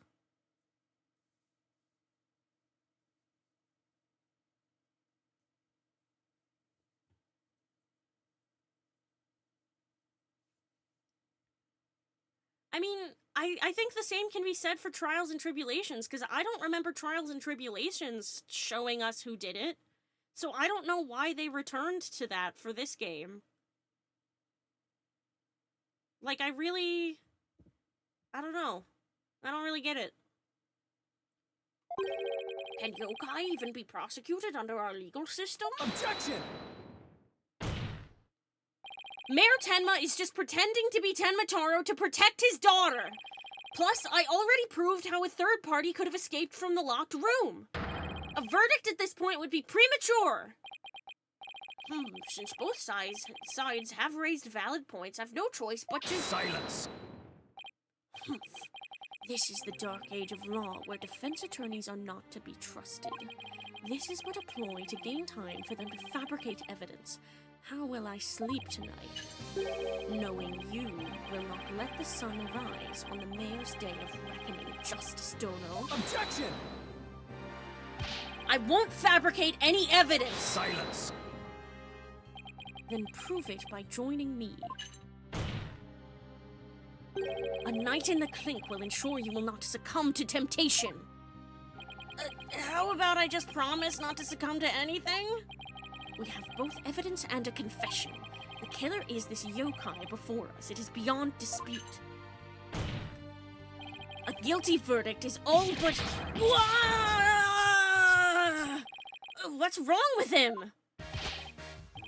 Prosecutor Blackquill, we've had enough of your hijinks. The foundation of justice is fair play, and you are in serious violation of that. What in the devil was that? Fool Bright, have you tampered with my shackles in some manner? Ha ha ha ha! It seems you found that quite shocking! It's my special jolt of justice device. Each press is a shocking reminder to behave. This is gay. But like in a weird way. Bro has him in a shock collar and is telling him to behave. But there's kind of a power imbalance here.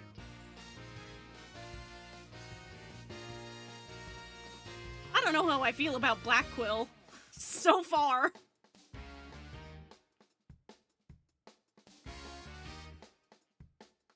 Each press is a shocking reminder to behave. You shall pay for this. I, Simon Blackquill, will... Your Honor?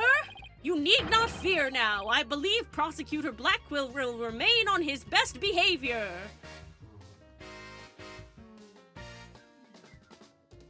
this is probably a sign of corruptness in dehumanizing their prisoners, but also gay. Gay, but in, like, a bad way. Like, it's gay, but in, like, a, oh, no, I don't like it kind of way. They literally have him in a shock collar, normal thing for cops to do to prisoners. That was literally unnecessary. Yeah, that was an unnecessary shock. He's... Bobby Fulbright, once again proving that all cops are bastards.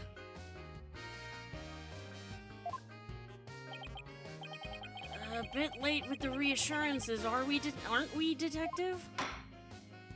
Well, in that case, ahem. This concludes today's deliberations.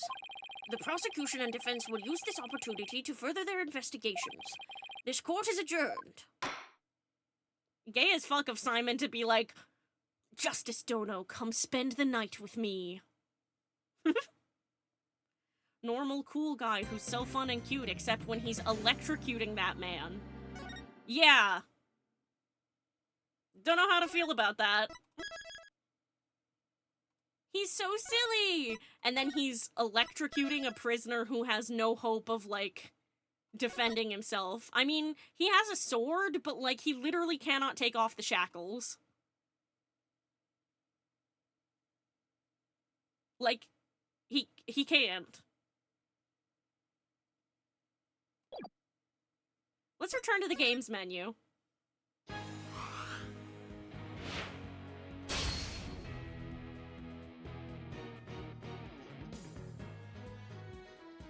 Actually, okay, as much as I love this music, I don't know about the vibe.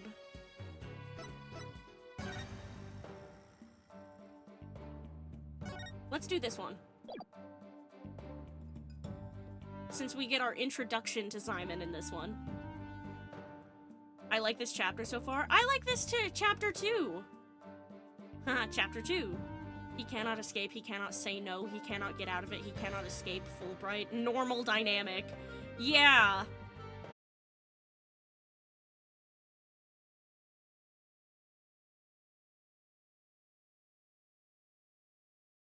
Kill itself. Hello, stream? Are you there? Are you there, stream? It's me, Fiona. It's me, Fiona.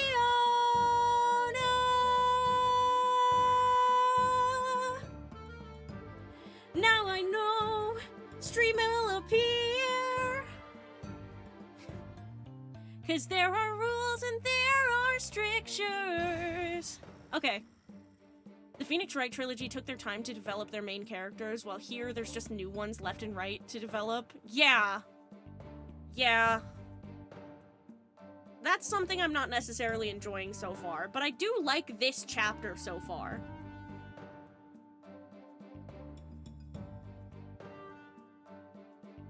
This chapter has been fun to play. Yeah, I would like to talk about the dynamic between Simon and Bobby. Yeah, his handler just fucking electrocutes him.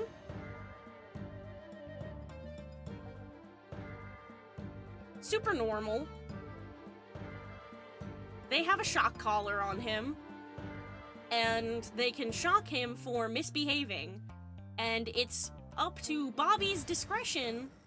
It's up to Bobby Fulbright's discretion what counts as misbehaving. It's a little bit fucked up. It's a little bit fucked up. Kind of a fucked up situation for Simon to be in. You think it'd be like Edgeworth and Gumshoe, but no, they're kind of unsettling. They're like an evil version of Edgeworth and Gumshoe. Like a very, very evil, twisted version of Edgeworth and Gumshoe. Where it's like if instead of getting Edgeworth to like take care of himself and worrying about Edgeworth, Gumshoe like electrocuted Edgeworth every time he misbehaved. It's like if Gumshoe was Von Karma.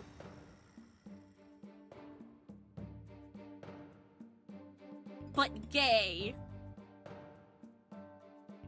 He gets pissed about secretly being put in a shock collar and gets shocked for being pissed. Yeah, it's, quite the dynamic. Good for all of the people who like really dark ships, I guess.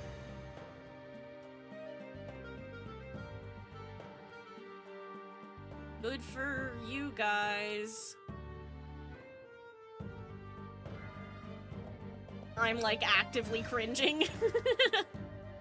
Actively cringing. Happy for you guys. That's really great. I think I need to leave.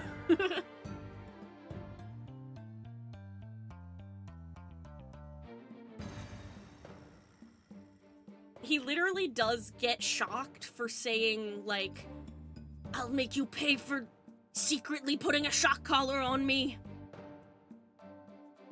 And he gets shocked for that. I don't know if you guys have ever played with a shock collar. I have. Not in like a... I mean, like, when I was a kid, my dad had shock collars for... It was to keep them inside the invisible fence in our yard because there were cars around where we lived and, like... It wasn't like a training thing. It was like a, hey, dumb fuck, stay within the bounds or you're gonna get hit and die. But, like, that shit hurts.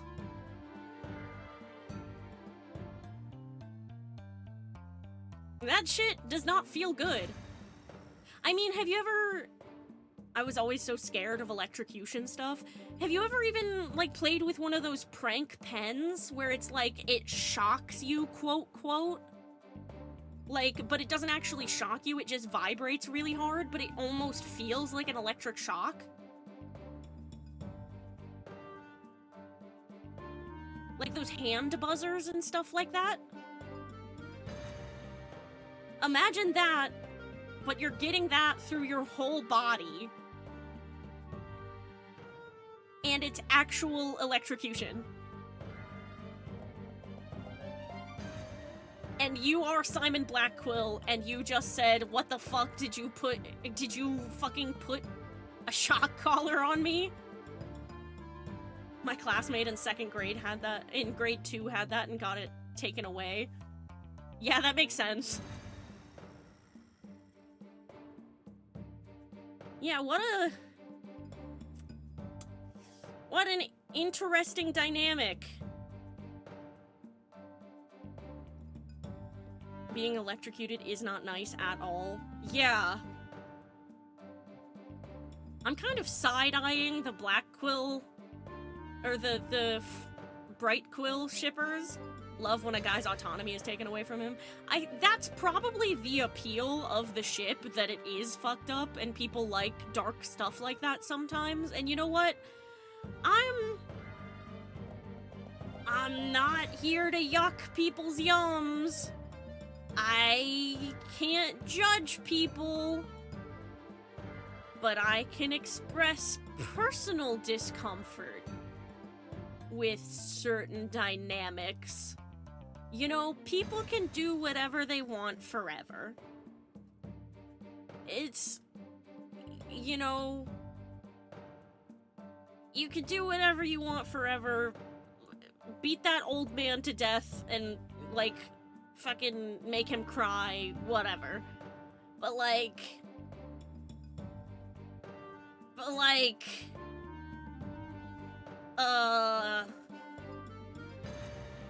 I do sometimes find myself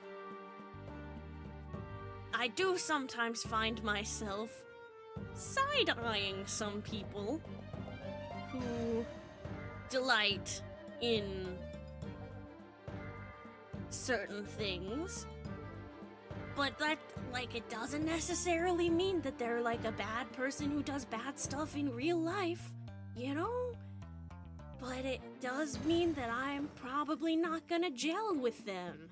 And that's okay. This is why Black Muddy is better. It's mutual rage baiting. Oh, I love mutual rage baiting.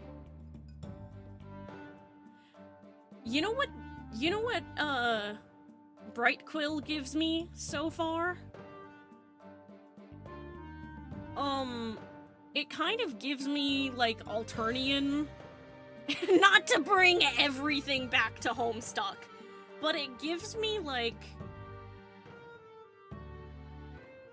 I can't say shit, I like Hanagram. You're valid. Given what we know of them, I feel like it's intentional to have Fulbright have this more sinister side. Yeah. It's like, oh, he's bubbly and nice and silly! And he's just gonna casually electrocute this prisoner who has no autonomy. You both know the same spoiler? Yeah.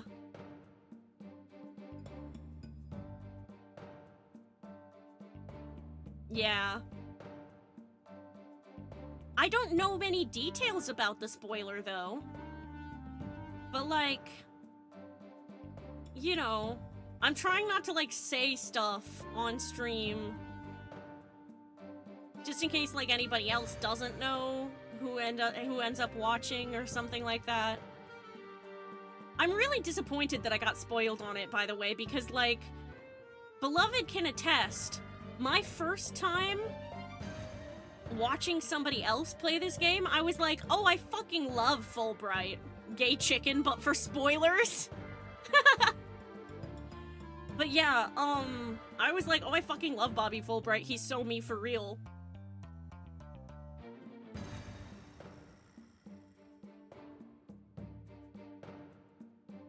But, yeah,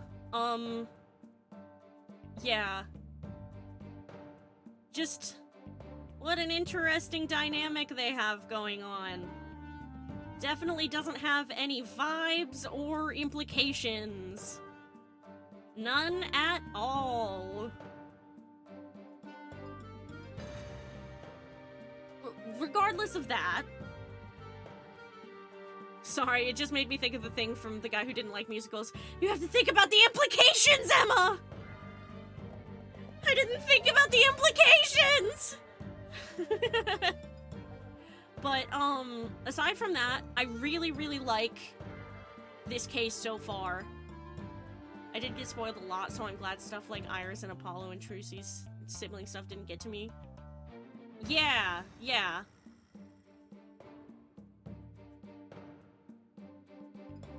I'm really glad that that was not spoiled for you, because that was really great, you reacting to that.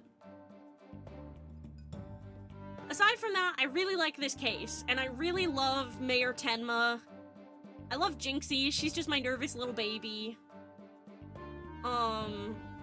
I love Mayor Tenma, he's everything to me. I love getting to see Apollo. He makes me so happy. Apollo in the Apollo Justice Games, can you imagine? Life could be a dream. Genuinely, the Fae reveal shocked me to my core. Me too!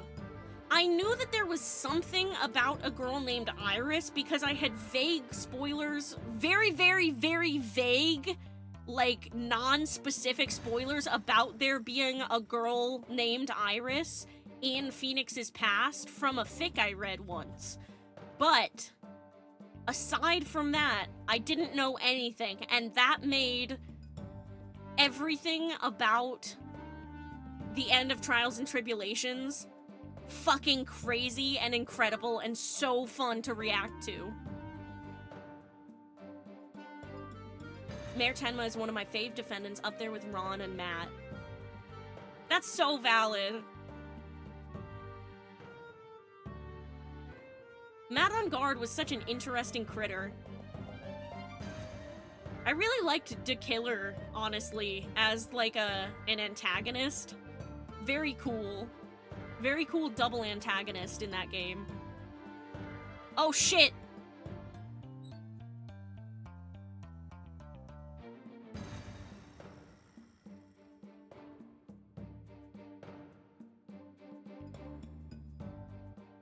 My mommy got me chicken tenders. Yay!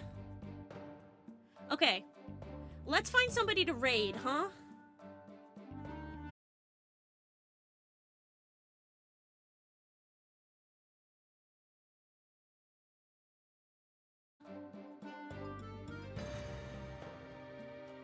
Da-da-da-da-da-da. Okay, I found someone playing the end of Trials and Tribulations.